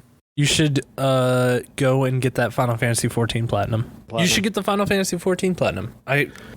Yes, I have been wanting to play it so much lately, just because I want to work on the PS4 one first. So that means finishing out the Fish, the Guildhests, and the Fates, and then once that's done, I want to go back into the Final Fantasy 15 one. That'll be finishing Endwalker, doing a bunch of the doing like 2,000 more Fates after that, but those can be from anywhere, not just from a Realm Reborn original area, because they have to be original areas. They can't be like anything that came out in a patch, right? And then also like the biggest one on that's going to be the biggest slog is getting like the collectibles from crafting, but you bang out a couple of those. Super easy, and you can make a macro. Yeah, it's just no, I can't because I have to play it on PS5. You can make macros on PS5. Oh well, yeah, we'll see. Anyway, I would suggest you like plugging in a keyboard and typing them that way, and then getting them set up, and then put them on your hotbar so you can just press them. But that shouldn't be that hard. The shitty games that I want to play in the future are more things like the Addams Family, and like they put out that Legends of Ga'Hoole. Yeah, stuff like that. Or like they just put out a My Little Pony game that takes 30 minutes to play. I think that's more exciting. It's $40. So I'm going to wait until I can find it cheap used somewhere. But like it is, I'm definitely going to keep playing the Christian games because it's funny. Right. But like I don't want to kill myself on these run games. It's 10 minutes, but it's 10 boring minutes. Yeah. Or like even the basketball beats, like you still got to sit there and for like 5 minutes and just hold a button. It's like I'm getting bored. Yeah. In that 5 minutes, you could be running a dungeon in Final Fantasy. Yeah. But talking about a good game, let's talk about Fallout New Vegas. Yeah, how was it?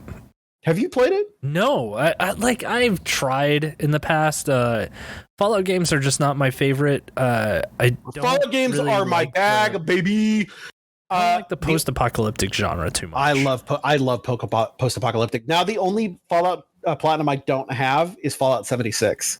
Are you gonna do it? Maybe. Wait till I can find like 2 copies for $2 and send you one and make you play it with me. I think I can. I think they just sell like brand new copies for like $5 at Best Buy. I gotta go back and get the New Vegas. So I have all of the trophies in Fallout Shelter, Fallout 3, and Fallout 4, including the DLCs for both of those. Mm-hmm. In fact, having all the trophies for Fallout 4 is only a 1.86% rate out of everyone that's played the game. Damn. So that's pretty cool. But Fallout New Vegas is pretty cool. So Fallout New Vegas, not made by Bethesda, made by Obsidian, as most people know. The thing about that is they went heavily in like a different direction of going, like it's got all the same stuff that Fallout 3 has of like the skill points and special. They rely more heavily on using those skill points to do things with. Like there were a lot more speech challenges. There were a lot of things that's like, hey, you can go fight these guys, or maybe if your repair is high enough, you can repair this valve to flooded dam and kill everybody, so you don't have to fight them. So like, they made it more like a role-playing game. Yes, like a traditional role-playing game. I had to play the game originally on hardcore mode, which doesn't make the game harder. What it does is it makes the game more like a survival game because Stimpaks heal over time instead of immediately. Limb damage can't be just healed with Stimpaks like it normally can. And there's three more meters, and usually you have like your health meter and your rad meter. This adds an H2O, a food, and a sleep meter. And if you aren't constantly drinking water, eating food, and sleeping, you die.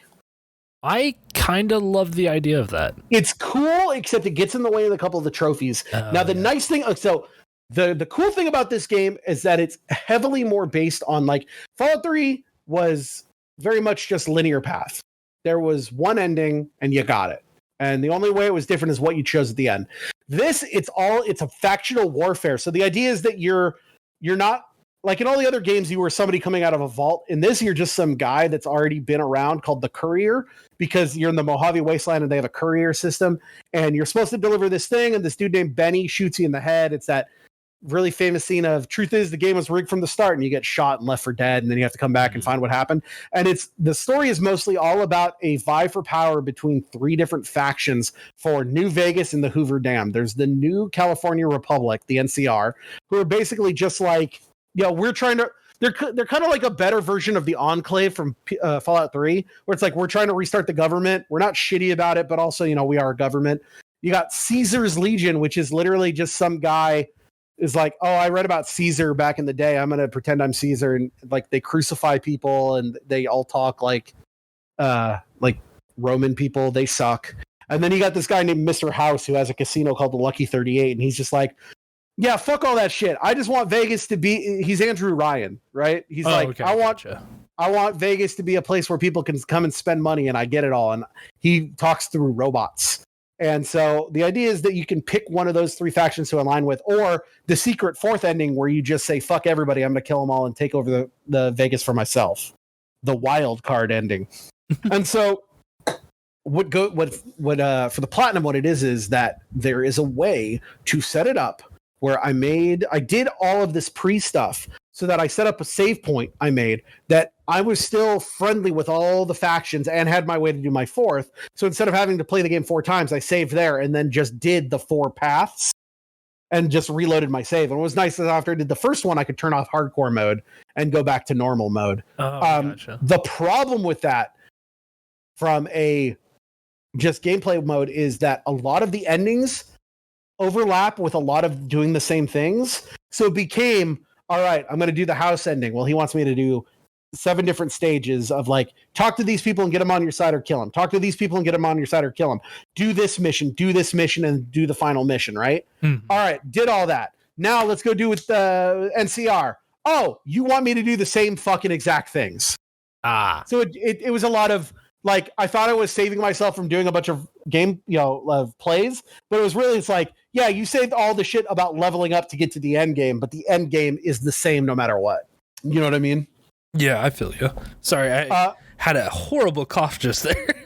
No, but yeah, so it's a lot of do you think that the repetition there kind of hurts the end game? Well, the thing is, the repetition there, a normal person wouldn't see because they're going to just do that. And then if they play the game again, it's going to be 8 to 10 hours before they see that repetition again. Right. But the thing is, it's like one of the missions is that everybody wants is there's a faction called the Boomers. They are in the northeast corner of the map at Nellis Air Force Base, which is outside of Vegas.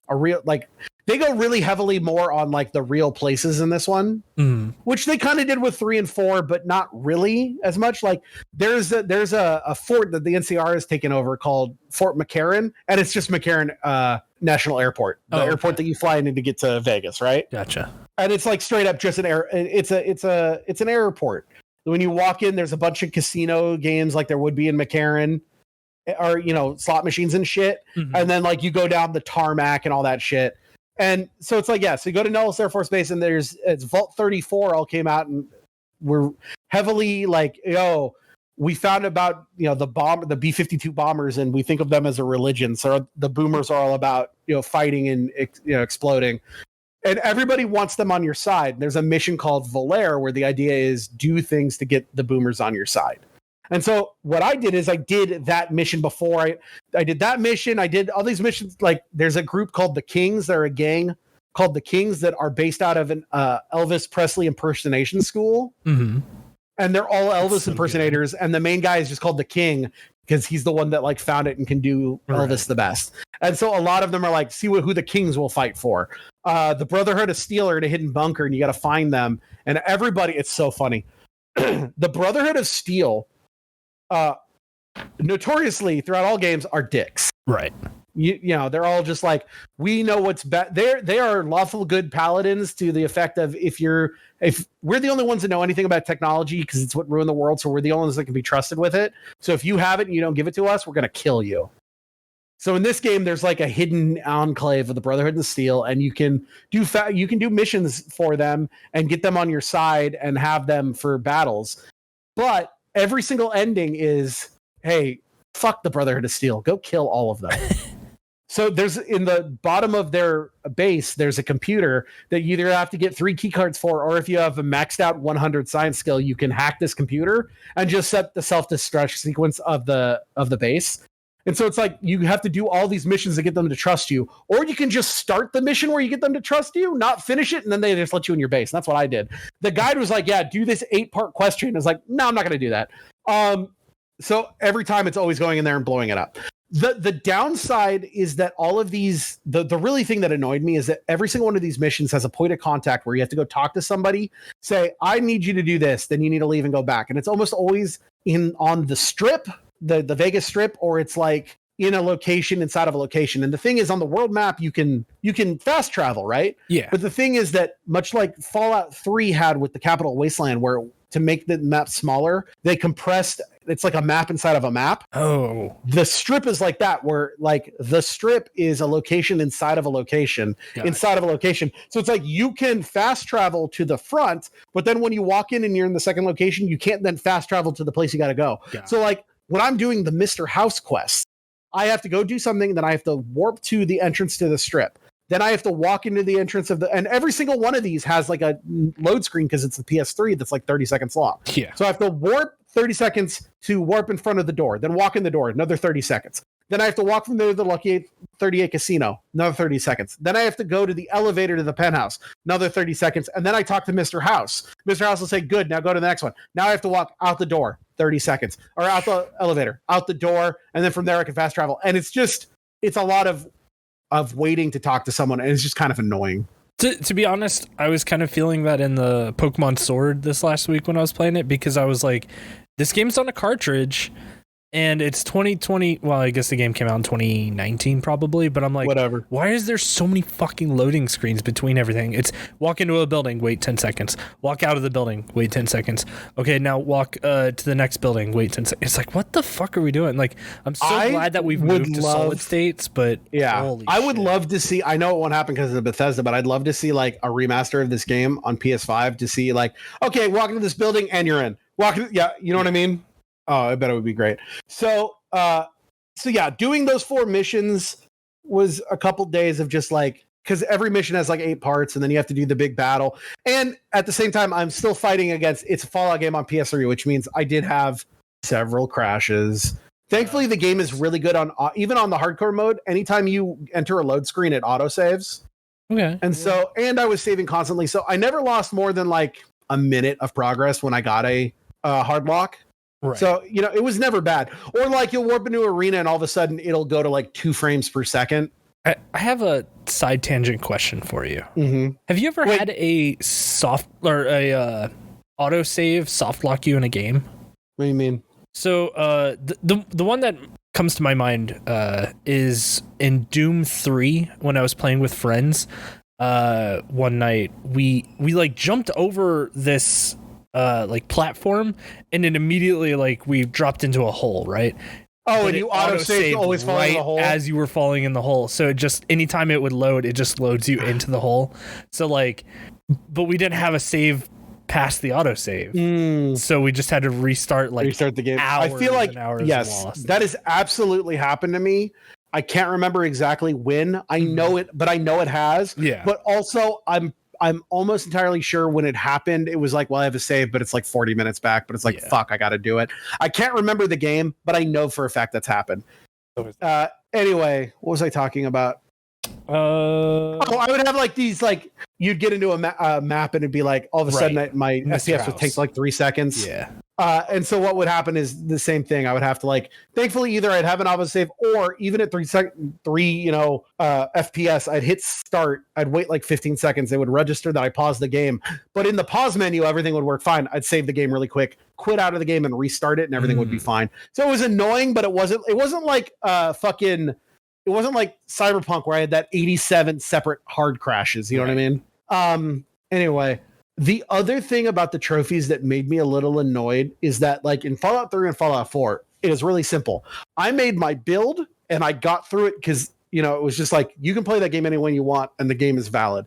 Unfortunately, in Fallout 4, they have a bunch of trophies for like the 5 main weapon types are guns, energy weapons, explosives, melee and unarmed, and there's a trophy for each one to do 10,000 points of damage with each. So it just means that I had to make my build, instead of doing my normal build of like, my favorite build in Fallout is always high intelligence so that I get the most skill points, and high agility so I can snipe. In this, what I had to do was make my build more kind of like varied, and then instead of picking perks about what I liked, I had to keep picking the perk to give myself more special, so that and then there's implants. By the end of that game, I had like almost everything at 10, so that I could do the most damage with all weapon types, and then just like, all right, I'm going to start with using, I found this, flaming sword. Okay, we're all flaming sword attacks. And anytime I would pick once I had enough perks in the training to get up, all right, instead of picking those perks, I'm going to pick a perk that helps me with this damage type. All right, that's done. Now let's move on to guns. All right, I'll pick a perk that helps me with guns. And it was really funny. I picked a perk to help me with guns, and then literally 2 enemies after that, because there's no meter to show you how much damage you've done. You just have to keep doing it until it pops, right? Right. So I picked a new perk that was good for guns, and then literally 2 enemies later, that popped. It was like, well, I don't need guns anymore. So I just reloaded my save to right before I spent it on something else. I had saved like maybe 10 minutes before that had popped up. It's like, well, I got the trophy. Fuck this. And so yeah, I was just like, you know what? Fuck it. I went back and I picked a different perk that helped with like energy weapons, and then explosives is the most annoying one, because the problem with explosives is that you end up doing a lot of damage to yourself because things run at you and get close, and it's like, let me throw this grenade. I'm taking damage. And then the last one was unarmed, because I always find unarmed boring. You just walk around and just like, oh, power fist, power fist. My favorite weapon in that game, though, I will say, because I still have it, right? I still have that save file for going back and doing the DLC. My favorite has got to be energy weapons, because I found there's one of the extra weapons that they added in the game because of the Gunrunners thing. It's a self-recharging energy pistol with a high crit chance. So there's no ammo. The thing has 10 shots and it auto reload. It's got 20 shots because it's got 10 in the chamber and 10 in reserve. And every it reloads a new bullet every 0.2 seconds. Fuck. And you can just hold it and fire a laser beam. So it's just, I'm walking around. My character is literally just a dude. After I beat everything and got everything, I've been putting all of my points into energy weapons, and I pick this perk that gives me plus 10% crit chance and more damage with energy weapons. So I just walk around and I'm just a fucking robot that lasers people and they turn into piles of dust. It's so much fun. The fucking rules. I'm going to do the next 4 deals in a game like that. Oh, I can't wait. I'm going to do the next 4 levels, and I'm just going to, or the next 4 DLCs. Just melt everyone. Everything turns to ash. Okay, I do want to talk about some other trophies in the game. I mean, a lot of the trophies are based on specific side quests or main quests. So the problem with that is there are some of these side quests where you can accidentally fail. Like there's this one called Talent Pool, where the whole idea is that one of the casinos on the strip, the Tops, the guy that runs their little theater is like, yo, go find me people to, I don't have any acts for my casino. And there's separate people out in the world. Like there's a comedian you can find. There's whatever. There's a drifter out in the middle of the waste that's by a giant billboard that plays the guitar, and you can get him. If I had wandered upon that guy hours before I even knew that he was a thing, right? Oh. If I had just capped him and took his shit, I would have failed that quest and I could never get that trophy. Oh, fuck. It really became, once I realized that, it became, oh shit. Because the guy didn't tell me that ahead of time. It's like, I cannot. I have to be nice to everybody. Yeah. I was like, karma good. Everyone's nice. Nobody look at me. Does it not do the, I know in Morrowind, whenever you would kill an NPC that was tied to the main quest, it would always be like, hey, you can't beat the game now. Are you sure you want to keep attacking this guy? Well, you can't. So there's no way to lock yourself out of the main quest, because to get around that, that's what I told you. There were 4 endings. There were the 3-man endings, and then there's what's called the yes man ending. That ending you can never lock yourself out of. God. Because the main idea of that ending is that you kill Mr. House, you eliminate the NCR, and you eliminate Caesar's Legion and all of the main like you either kill or are nice to the boomers, or all of the main factions you're nice to. So there's no way to auto soft lock yourself out. Gotcha. But that thing that I talked about, Talent Pool, that's a side quest. Right. So it's like, well, I mean, if you fail that, who cares? The game doesn't give a shit. Yeah. But you can fuck yourself up. One of the other trophies was this was the hardest trophy probably for hardcore. There's a trophy for recruiting all companions. The problem is on hardcore mode, on normal mode, if a companion takes too much damage, they get knocked unconscious and like teleport away. They'll just fucking die on hardcore mode. No! And, so what I had to do is I had to find all the companions, do what they wanted, make sure if it was any questions, like, okay, don't die. And as soon as I get them, I would go back to, there's player housing. Right. The player housing that I used the most was this place called, it was a town called Novak. And it was based on, it was out of a little like roadside motel that had no vacancy sign, but only Novak was still lighting up. Do you get it? Oh, I get it. Yeah. And so I had a little motel room because the story there was, it was based by by a big giant statue of a T-Rex. And so there was like, we work in the Dino Delight Motel, and there's a girl there that was running the place. She's like, well, Sugar, you can have a hotel room here for 100 caps. And then there's these two snipers on top of the dinosaur that look out one a day, one at night. And the one at night's like, somebody sold my wife into slavery. If you can find out who and kill him for me, I had to do this because it's a companion quest. I'll be your companion. Right. And it turns out the lady running the place is the one who's doing it. She's been selling people to fucking slavers that come to her hotel. So it's really funny. The quest is, you got to find out, you get the evidence. You have to have, you can't just do it. Like, you can know the idea, but if you don't have the evidence, this guy will be like, you didn't have evidence, fuck you, and you won't get him as a companion. So I had to do the quest, find the evidence, prove that she did it. And then he's like, all right, when you're ready, when I'm on shift, ask the person to take a walk with you and put on this beret. And when you do, I'll just shoot this person in the head. So you go up to her and you're like, hey, I feel like going for a walk. Would you like to take a walk with me? And she's, or it's like, oh, I want to show you something really cool I found in front of the dinosaur. And she's like, great. Yeah, let's go. So you walk out and you talk to her and it's like, hey, where's the cool thing? And then you put on the hat and you just see her head explode in front of you. That rules. And then you can just take her shit, which is awesome. The side shit in Fallout is always some of my favorite stuff because they're really good at writing stories. Honestly, with the whole Bethesda thing, the loss of Fallout is the thing that hurts the most to me. I really do love Fallout, and I will probably play Fallout 5 when it comes out in 20 years on the PC. But I'm hoping by that point, maybe Xbox and PlayStation will start playing nice and they'll release games on each other's consoles. I still think they're going to. There's no way that Bethesda doesn't release Elder Scrolls 6 on PS5 day one. I don't know. Like, I think it will just be. I think Xbox is going to. I think Xbox is going to try to keep it insular, and I think they're just going to keep losing money, but they won't care. That's huge. Like, that is really huge for their console market. I just don't think they care about the console market as much anymore. The thing is, it's going to be on PC, and everyone that plays Fallout or plays Elder Scrolls like the most, they play it on PC. Oh yeah, totally. Okay, so some other trophies. They really wanted I don't know. They went really hard on like all of the side shit. Like, there's one for crafting 20 items. There's a bigger crafting mechanic in this game because all of the skills in Fallout have always been the same.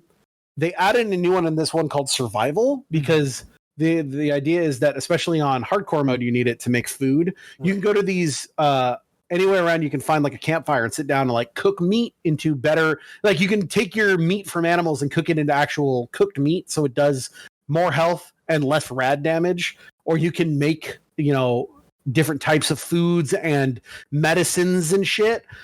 They also, I never really did it, they added an entire mechanic for remaking ammo. Like, when you shoot a bullet, any bullet, you get a case.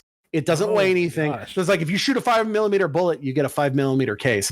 And then if you can get they give you like a jug, you can buy jugs of like black powder, and primer cases, and you can just you can go to these stations and you can make bullets. Damn, or you can recharge your energy cells. The thing is, it's totally unneeded because I was never hurting for ammo in that game. I had thousands of bullets.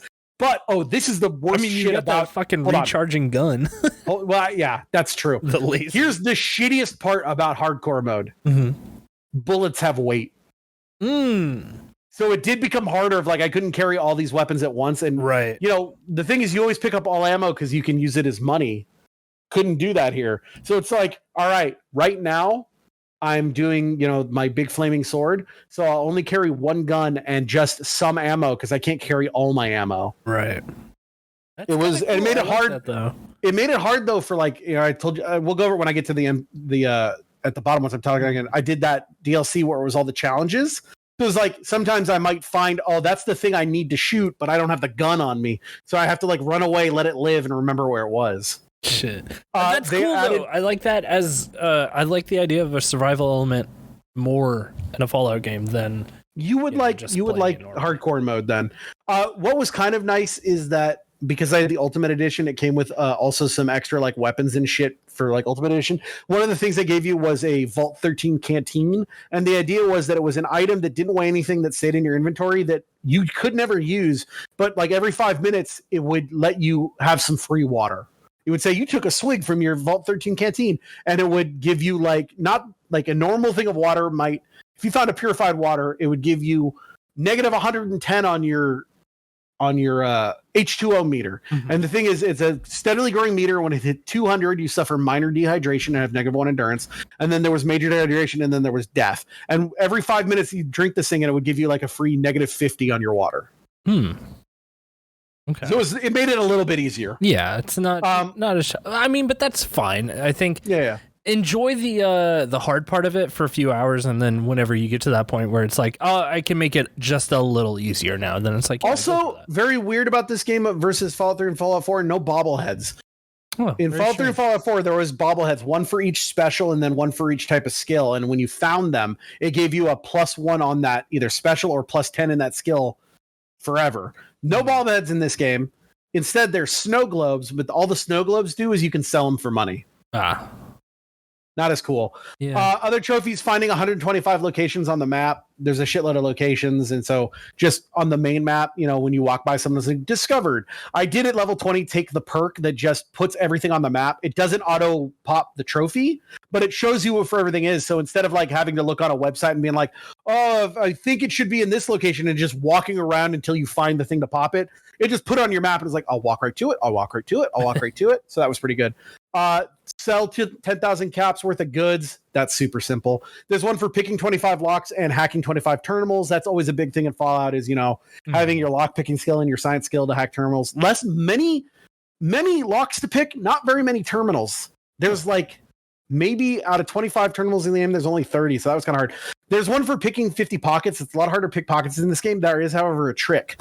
If you go to, on the strip, there's Vault 21 is a casino that was based on a real vault. There's a lady in the front where she sits down to work at a computer, and if you angle yourself just right, you can pickpocket her. And the thing is, she has a packet of gum that constantly respawns. So what it is you pickpocket the packet of gum, but you don't actually get it, but it counts as one of the 50. Then you get out, then you pickpocket her again, and you just take it 50 times. Sometimes she'll see you, so you save like every 5 or 10 times, but you do that and you'll get that trophy in about 20 minutes. There was one for doing 50 speech challenges. There's a couple glitches in the game where you can get into infinite speech loops for free XP.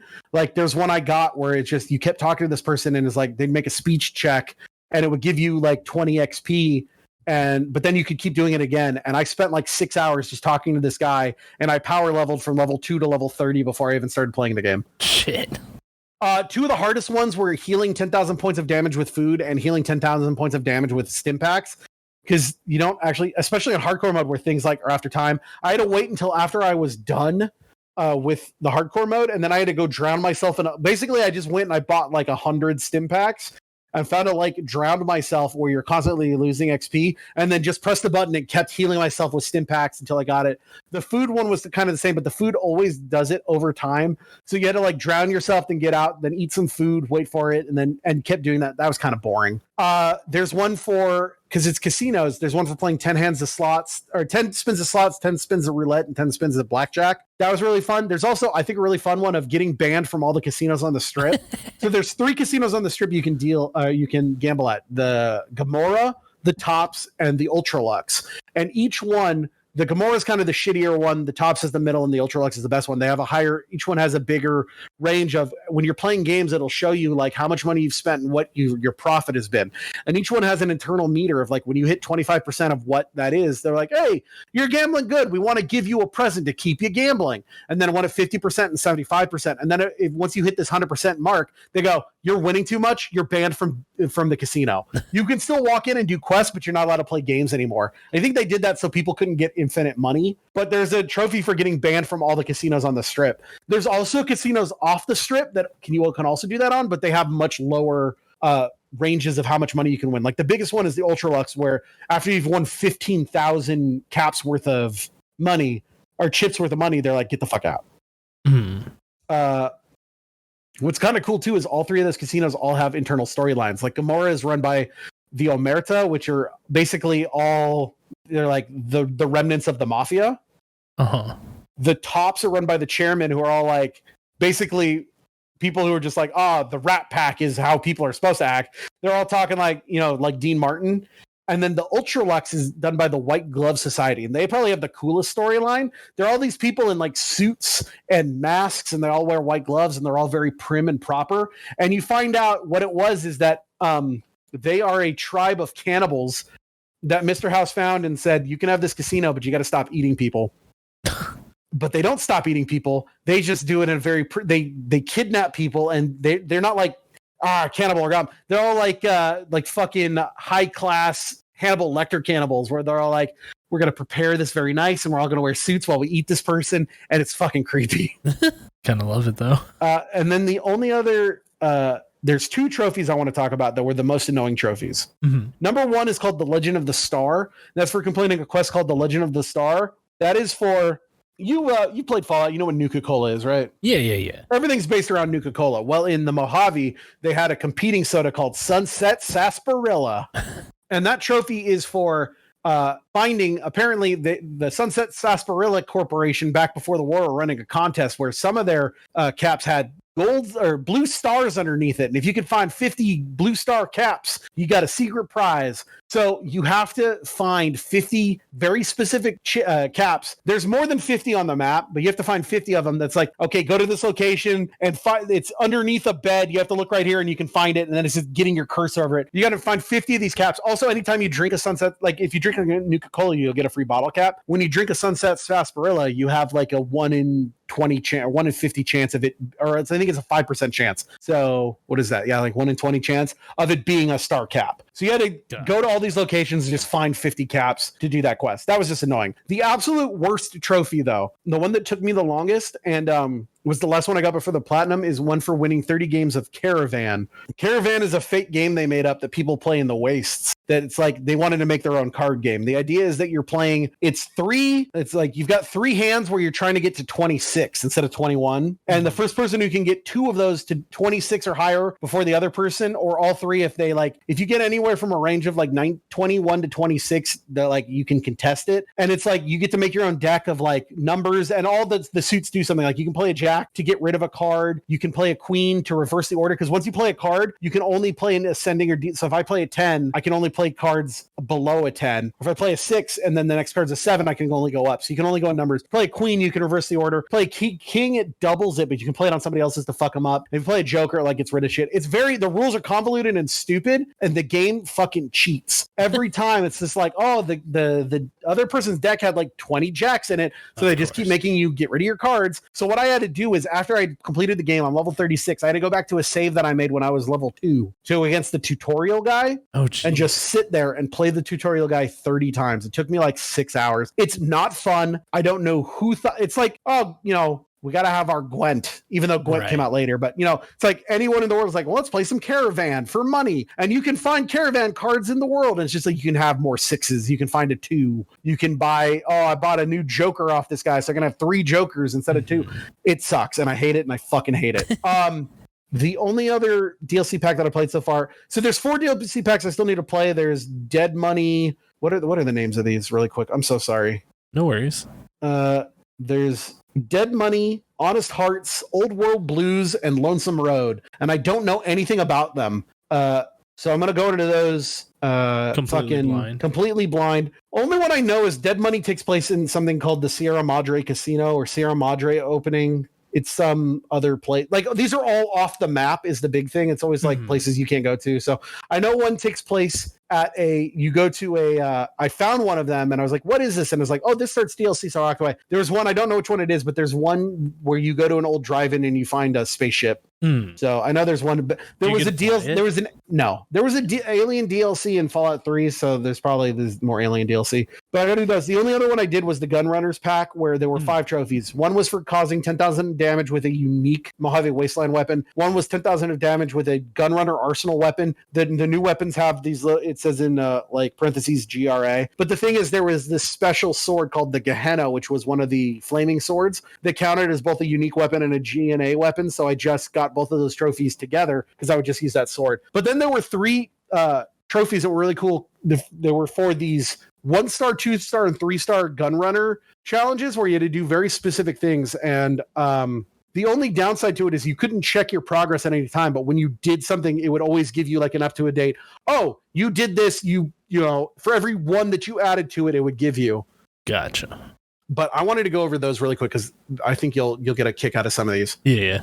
So like for the 1-star challenge, there were 6 different challenges you could do. And I did, but you only have to do 3 of them. Okay. So like one of I did was I had to kill 15 robots with a 5.56 pistol. So a very specific one, a Gunrunner pistol. So I had to go to a place that was overrun with robots and basically just all shoot them in the head with a pistol. That was pretty fun. There was one for killing feral ghouls with that flaming sword. Okay. It's said the same could be said of all religious weapons. You have to kill them with the Gehenna, which is that sword. Maria, which is like a holy pistol that's held by the guy that shot you in the head in the beginning of the game. Or you had to find holy frag grenades. And then the other one I did was called, I don't know, it's called Meanie. I don't know what that means. But basically, you had to cripple 5 right arms with a shotgun. So you go into VATS, you had to target their right arm and shoot it with a shotgun and cripple it without killing them. So it was kind of fun. The second one, the 2-star challenges, the ones that I did were kill 10 members of either the chairman, the white gloves, or the emeritos. So that when you go into a casino, one of the guys at the front is like, sorry, no weapons in the casino. I need to confiscate your weapons. And you can either give them your weapons or you can give them your weapons. And if you have a high enough sneak, you can hold onto what's called a holdout weapon, like a silenced pistol or maybe like a switchblade. So it's like you could still have a weapon if you want to do shit, or you can just be like, fuck you. And then they all attack you.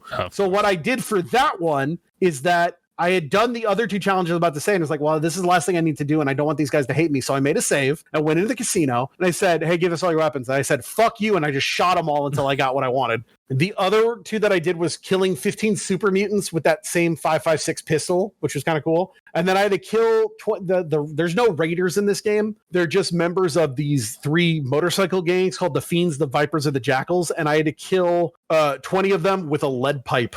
Oh, just you had smashing in skulls over there. Yeah, it was a tire iron, a baseball bat, a lead pipe, a machete, a 44 Magnum, or a sawed-off shotgun. I never found a sawed-off shotgun, and I never found a 44 Magnum. But I found a lead pipe, and I just started beating heads. Some of the other ones you could have done on that one. Oh, so yeah, let me tell you. Okay, hold on. I'll go back to the first one. The ones that I didn't do. There was one for killing 15 of animals with Fat Man, which is Fat Man is the big giant mini nuke launcher. Not something that you can really get away with. There's whatever. Yeah. There's the other one I didn't do was to kill Mr. House with a 9-iron, and it's called Slave Obeys. Remember how I said he's kind of like Andrew Ryan? Yeah. There's straight up a challenge of like kill him like you do Andrew Ryan. Oh, okay. I thought that was pretty funny. Right on. And then the other one I didn't do was kill 15 abominations with a katana, dynamite, machete, throwing spears, throwing knives, or throwing hatchets. I don't know what abominations are. I think they were like the centaurs. I think it's a type of enemy, but it was easier to do this other one because there's no reliable way to find some of the animals. Yeah. Some of the things for the 2nd star I didn't do, but I could have. Kill Caesar with a knife. Just run at him. Yeah. Kill Benny with his own... so Caesar is just this guy. You find in backstory, Caesar was just this guy who was just a guy who found all this text and started his own thing. He's got a brain tumor that's killing him. That's also, he's kind of like a giant narcissist, but also brain tumors causing me a weirdo. And so the same thing, when you get there, they'll be like, no weapons in Caesar's tent, but a knife is a holdout weapon. So if you wanted to, you could just walk in and be like, yeah, I got no weapons. Then you walk up, it's like, hello, it's me, Caesar. And you pull out your knife and stab him in the head. Or you can cripple his head with a throwing spear. That's another challenge. That would be way more fun. Throwing spear is not a holdout weapon, though, so you'd have to fight through the entirety of his camp to get to him. There was one that I didn't do, which was to kill Benny with his own pistol. So Benny, the guy that shoots you and takes the chip at the beginning, the game is rigged from the start guy, you can go to his casino, the Tops, and meet with him and meet him at a casino. And what I did is you talk to him, and then he's like, hey, why don't you work for me? And I was like, I got a better idea. I took my Silence 22 pistol that I used as a holdout weapon. I shot him in the head. What you can do is if you let him get away from that, Caesar will, or you can pickpocket off him if you're like sly enough and you can shoot him. Or if you're a woman, you can take the Black Widow perk. And when he's like, oh, I thought I shot you, you can be like, it's over the bridge. Let's go have sex. And then he'll bring you back to his room. He'll be knocked out. You can pickpocket his gun and shoot him in the head. There you go. That's or you can, if you let him go, Caesar will catch him. And if you do the Caesar stuff, he'll be like, this guy shot you in the head. What are you going to do about that? And either you can let him go, but if you do that, Caesar will be like, you're a wimp, and then try to kill you. Or you can fight him in the arena and you can take his shit, get Maria's gun, and just shoot him in the head. One of the other things I didn't do is the president of the NCR, President Kimball, there's a mission I did do a couple of times called You'll Know It When It Happens. And there's another one called the Arizona Killer. It's the two sides of it where he's giving a speech at the Hoover Dam. The NCR's main base in the Mojave Wasteland is the Hoover Dam. And Caesar wants it because it's where all the fresh water is. It's non-irradiated water. So whoever controls that controls the wasteland. And so You'll Know When It Happens is where you're playing on the side of the NCR. And the idea is someone is trying to assassinate the president who's coming in for a speech. You need to find out who is doing it, where, and how.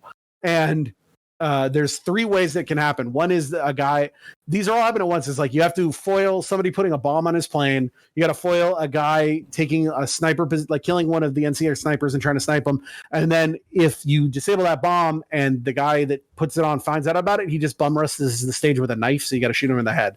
The other side of that is a mission called the Arizona Killer, where when you're working for Caesar, he's like, here's some NCR armor.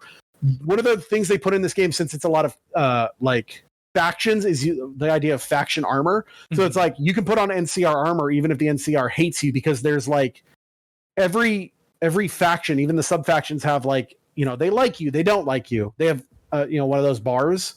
Right. You know what I'm trying to say? Yeah. What's what I'm looking for? Like a notoriety. Yeah. And so if you're wearing NCR armor but they hate you, the NCR thinks you're one of them. Now they're like very specialized unit, like the NCR Rangers can tell who you are. It's like if you're doing with Caesar, the Praetorian Guard will know you're wrong. So it's like you have to not get around the guys that can, bluff your cover. But like on this mission, Caesar's like, here's some NCR armor, go kill the president of the NCR. I should say that so we don't get in trouble. Yeah. Not real. We're talking about video games. Video games. Don't get us in trouble. You just hear the windows smash in right now. What was I about to say? Did you know it's not illegal to say? No, I'm not going to get into that joke. we're walking a line right there.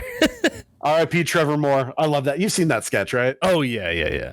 What a great sketch. Genius. When all of the shit with the Supreme Court came out, I forget who tweeted it. Somebody just tweeted a still of him from that fucking. I retweeted it. I was like, this is great. Live forever. Shine on, you crazy local sex pot. Trevor Moore. Oh, pour one out for him. He's the coolest. Anyway, so on the Arizona Killer side, it's you got to go kill the president, and so there's one of the 2-star ratings is to kill President Kimball with a one-handed pistol, and it's called Sic Semper Tyrannis, just like John Wilkes Booth did to Abe Lincoln. So that was kind of cool. And then the other one that kind of sucks is kill 10 members of the NCR or Legion hit squads with weapons affected by the cowboy perk. When you get one of those factions to hate you randomly, hit squads will just roll up on you. That one I wouldn't suggest ever doing, because you have to, first of all, get somebody to hate you, and then you have to randomly wait for a hit squad to hit you, and you have to have the cowboy perk, which is that you do more damage with like one-handed revolvers and dynamite and knives. It's just not good. So I wouldn't do that one. And then the last one of the 3-star challenges the 3 that I did was the first one, the hardest one, was Deathclaw Pro Hunter.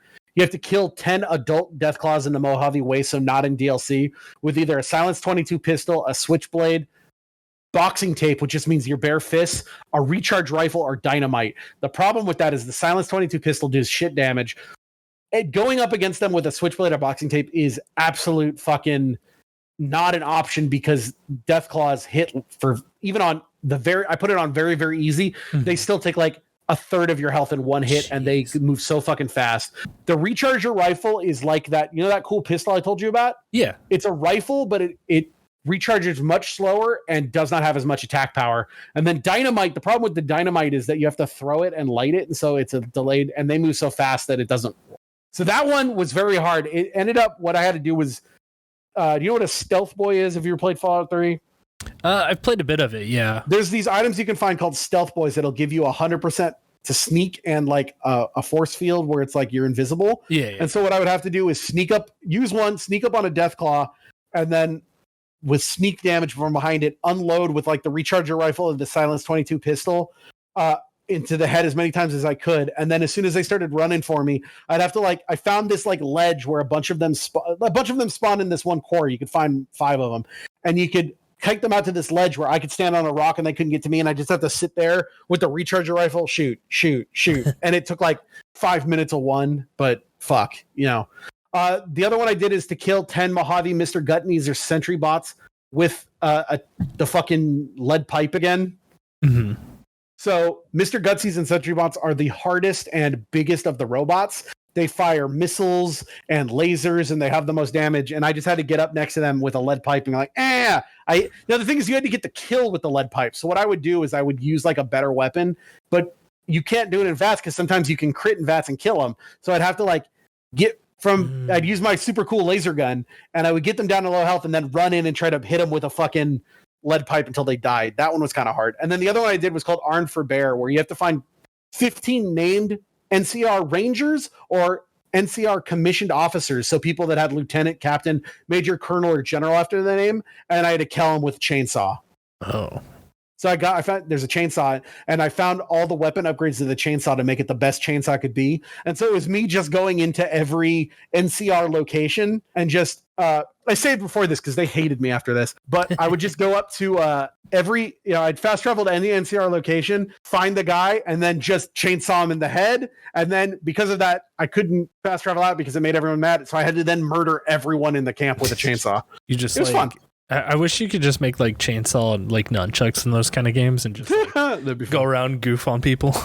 The other 2 I didn't do in that is one's called Crackerjack Timing to Kill. There's these there's a lot of bugs in Fallout games. Usually like there's the rad scorpions or the fire ants or whatever. There's a new one in this one called Cazadore, which was basically like a giant mosquito that poisoned you, and you have to kill 10 of them with either a tin grenade, a long fuse dynamite, or a time bomb, which all of those are like explosions on a timer. And the problem with that is that these things, as soon as they see you, lightning bolt to you. So that's not even one that I would suggest. The other one was called Against All Tyrants, and that's to kill 10 named Legion members with a hunting revival or a brush gun. Basically, you have to kill 10 of the Caesar's Legion named guys with NCR weapons. Mm-hmm. And the problem with that is that there are way more NCR named guys than there are Legion named guys. That's why I did the NCR one. Also, Chainsaw's the super funnest. So anyway, that's Fallout New Vegas. I would say for fun, it's definitely getting a gold.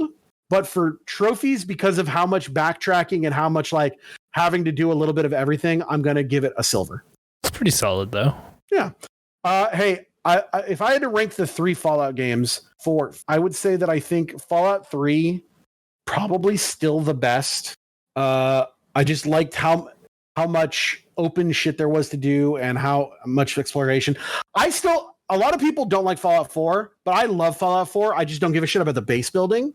That was the only thing that I was sold on about that. I think the customization of weapons and armor in that game is the best out of all 3. Mm-hmm. And I like their story. Also, they have my favorite piece of DLC, which is the Nuka world, where you go to the amusement park, the post-apocalyptic amusement park, and have to deal with the people who've taken over. It's become like a raider kingdom.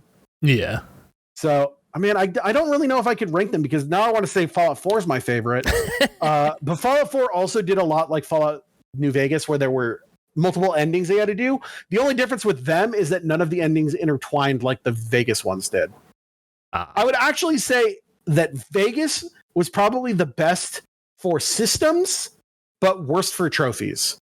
Okay. Fallout 3 was probably the best for being like the first big adventure and how open and wide it was. Fallout New Vegas had the best use of skills, but Fallout 4 was still my favorite map and best gameplay. Yeah. I feel that. That's solid. But overall, I think all three are great games. Until you play 76 and then you're like, this is the greatest Fallout game ever. No, that's going to be the shittiest one. The only other thing I wanted to talk about really quick that I didn't really talk about is that I did play one of the new games on the Fallout or on the PlayStation Premium. I did get the Platinum and Intelligent Quotient. I wanted to talk about that really quick. Here's a cool thing about their PS1 games that I really like. Mm-hmm. They included save states and they included a rewind option. Oh, I like that. That's going to make doing like Ape Escape and Siphon Filter and Wild Arms a lot easier because I definitely want to play Wild Arms. I want more games to come to that. Right now, the games are slim pickings, but the thing just came out. I don't fault them for that. Stray is coming out next week for free as long as you have Extra, which is the middle tier. They said more games are coming. The problem is like the PS1 games, they've made it optional if people want to, because like they put out Tekken 2 on it that doesn't have any trophies. But like, Siphon Filter does. So we'll see about that. Yeah, there's a lot of shitty platinums that I could get right now. Like there's a bunch of Artifex Mundi games. There's a lot of like easy old things. So far I think that it's a great value for your money. It's like GameFly, but you don't have to wait for things to show up. I think. Fuck you, GameFly. You know what? I'm saying it right now. Oh shit. GameFly, it's been a year. You never sponsored us. Fuck you. What the fuck, GameFly? You had your chance. We tried. We would have been in your pocket, but no. It's tough times. Nope. Honestly, jokes aside, now that I have this, I'll probably never use GameFly again. Yeah, I would. I don't know. I'm gonna wait. I want to see more games come to it before I commit to it.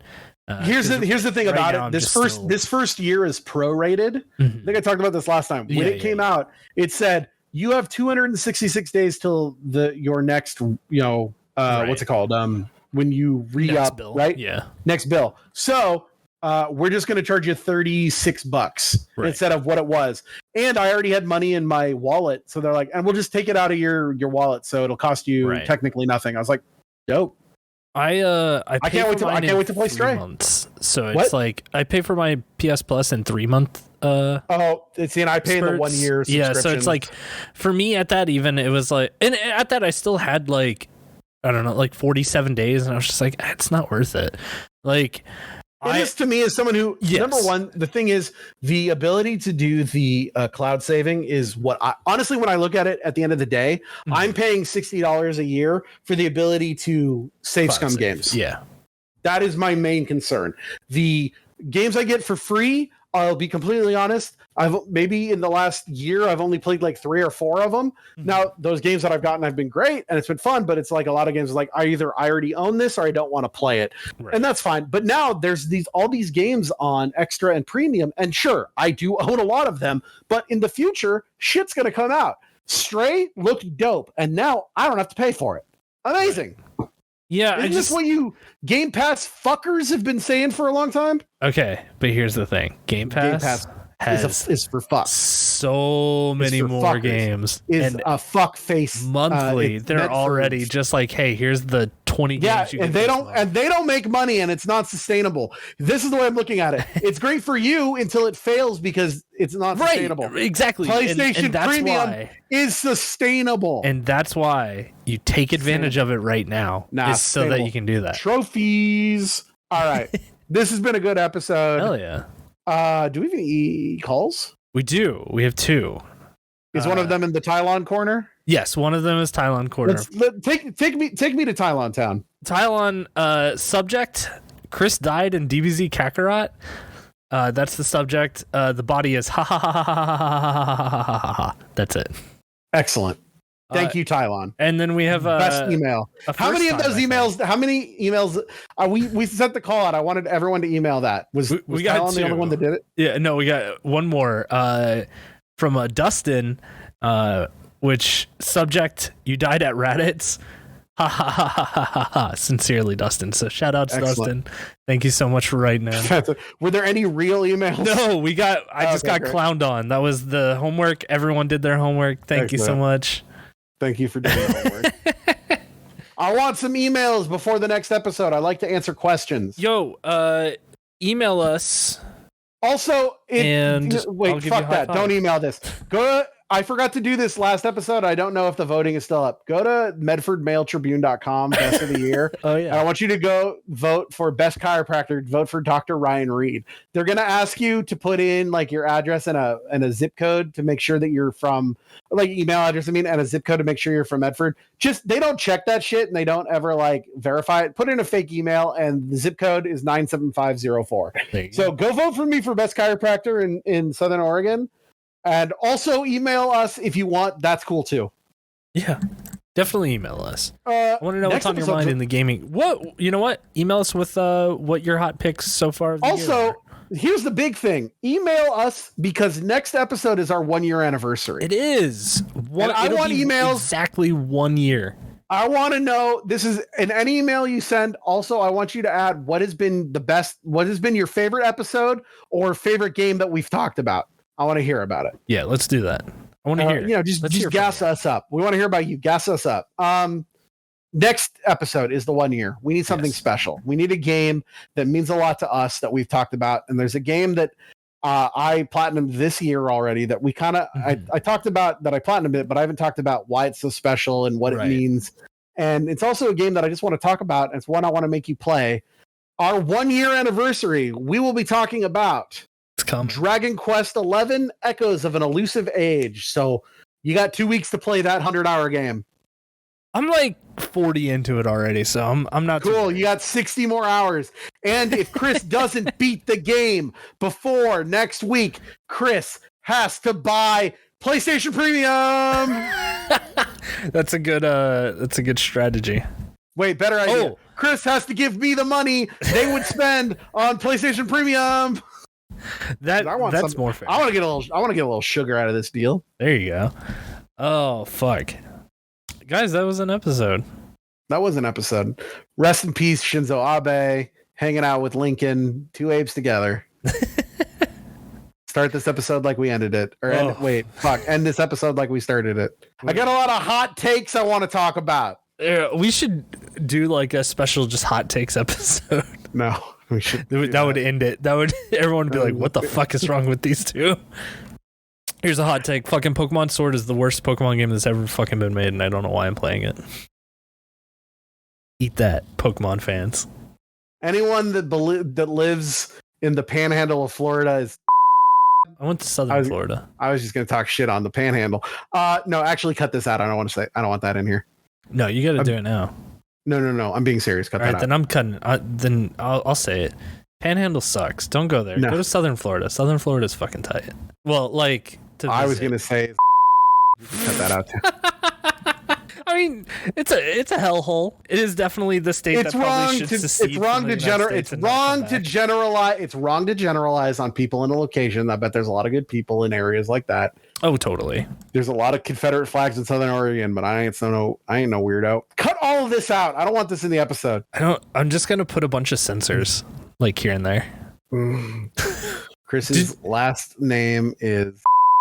Do people know your last name? I don't think so. Okay. It's a type of alcohol. I'll give you that. What? Yeah. It's an alcohol? Yeah. What is it? Type of brandy, I believe. Oh, okay. Yeah. And you live at... Chris's phone number is area code... Oh, you do have my phone number. Yes, I do. Uh-oh. I just said it. You just bleeped it out, I'm assuming. How could you? How could you do this? What do you mean I just have your phone number? I just said the digits of it. That's true. I don't know. I think my medicine's starting to kick in. I took a bunch of Dayquil before I did this. Do you want these fucking One Piece cards? Yeah. I have. Hold on. Really quick, I want to check eBay because when I was doing it, they're like, yeah, these promo packs go for $30 on eBay. Yeah. Wait, do they actually? Yeah, okay, so here's the thing. They did this with Digimon too. They're super hot right now. They will drop in the next few weeks. I have a sealed one and I have an open one. Oh, and I have your Digimon cards. Yeah, those I'm excited about. Do those go for money? Should I just sell those instead of giving them to you? What's one of the Digimon? I don't know. It's sealed. The thing on top like is Agumon, and it's foil. Play cost 3. What's the DP 2000? Oh wait. Digivolve cost level 2 0. On play, if you have a red tamer in play, delete one of your opponent's Digimon with 3000 DP or less. Level 3 Agumon. The Agumon itself is. This says Why does it say vaccine? Because he's a vaccine type. Digimon has like the classic triangle. It's vaccine, data, and virus. Oh, weird. Yeah. So if you don't play this card, you're an anti-vaxxer. Yeah. That's what people who play virus decks are. They're just anti-vaxxers. All right, One Piece card game promotion pack 2022. That Agumon right now is $20 itself. Dude, these fucking promo packs are going for anywhere from $25 to $45. Yep. I got an open one for you. What do I do with the sealed one? The sealed one, you can have the open one. You might be able to sell it. You have the open one, and you can have your Monkey D. Luffy deck. How much is this Agumon going for? 20. So where's my 20, bitch? I got something I can send you. Oh, all right. Yeah, remember we were going to do tradesies. Where's the tradesies? I got a tradesy for you. I'm going to mail you this Monkey D. Luffy deck and this Agumon card, and you got to mail me something. Do I try to sell this One Piece deck now? Yeah. I mean, everyone in the community is like, don't buy this right now, because the people that are buying it right now are the people that have money just to waste on it. This is the thing. I've never listed anything on eBay because it's such a hassle and I don't want to do it. I wonder if I can just, I'm going to make there's a Facebook group in my town, and I'm going to just be like, $20, who wants this? Hey, there you go. I mean, the thing is, they're going to pump those out like crazy. No, so these are rare. Don't ruin my money making. I don't even know if the One Piece stuff is on a TCG player yet. Fuck this. Let's wrap this shit up. I want to go. Let's do it. This is almost a 3-hour episode. Is it going to be 3 hours when we're done? No, unless we like do like 30 more minutes. It's at least 2.5. I've got somewhere I've got to be in 20 minutes, so we can talk for at least another 10 to 15. You want to know what's going on in wrestling? No, there's not really a lot of wrestling news. What can I? No, well, we can't end it until I say something. And now that I know you want to end it, I don't want to end it. I say it. It's not true, so you can't say it. You could say it, but it's not true, so it doesn't work. But you don't. You don't. I have more trophies than you. You don't, and the episode doesn't end because you don't. The episode is still going. Don't fucking fuck you.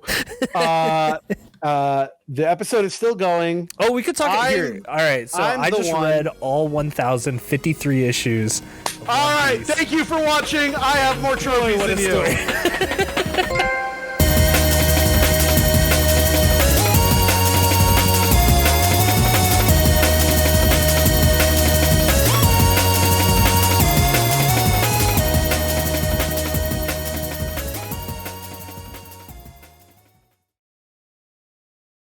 Hey, thank you so much for listening to our podcast. If you'd like to send us questions, gaming memories, comments, or if you just want to know when the next episode's going to drop, then you can follow us on Twitter at MoreTrophiesPod. That's MoreTrophiesPod. That's MoreTrophiesPod. Also, you can email us at ihavemoretrophiesthanyou@gmail.com. It's just the name of the show, all one word, at gmail.com. Also, be sure to follow Ryan at Dr._Ryan on Twitter.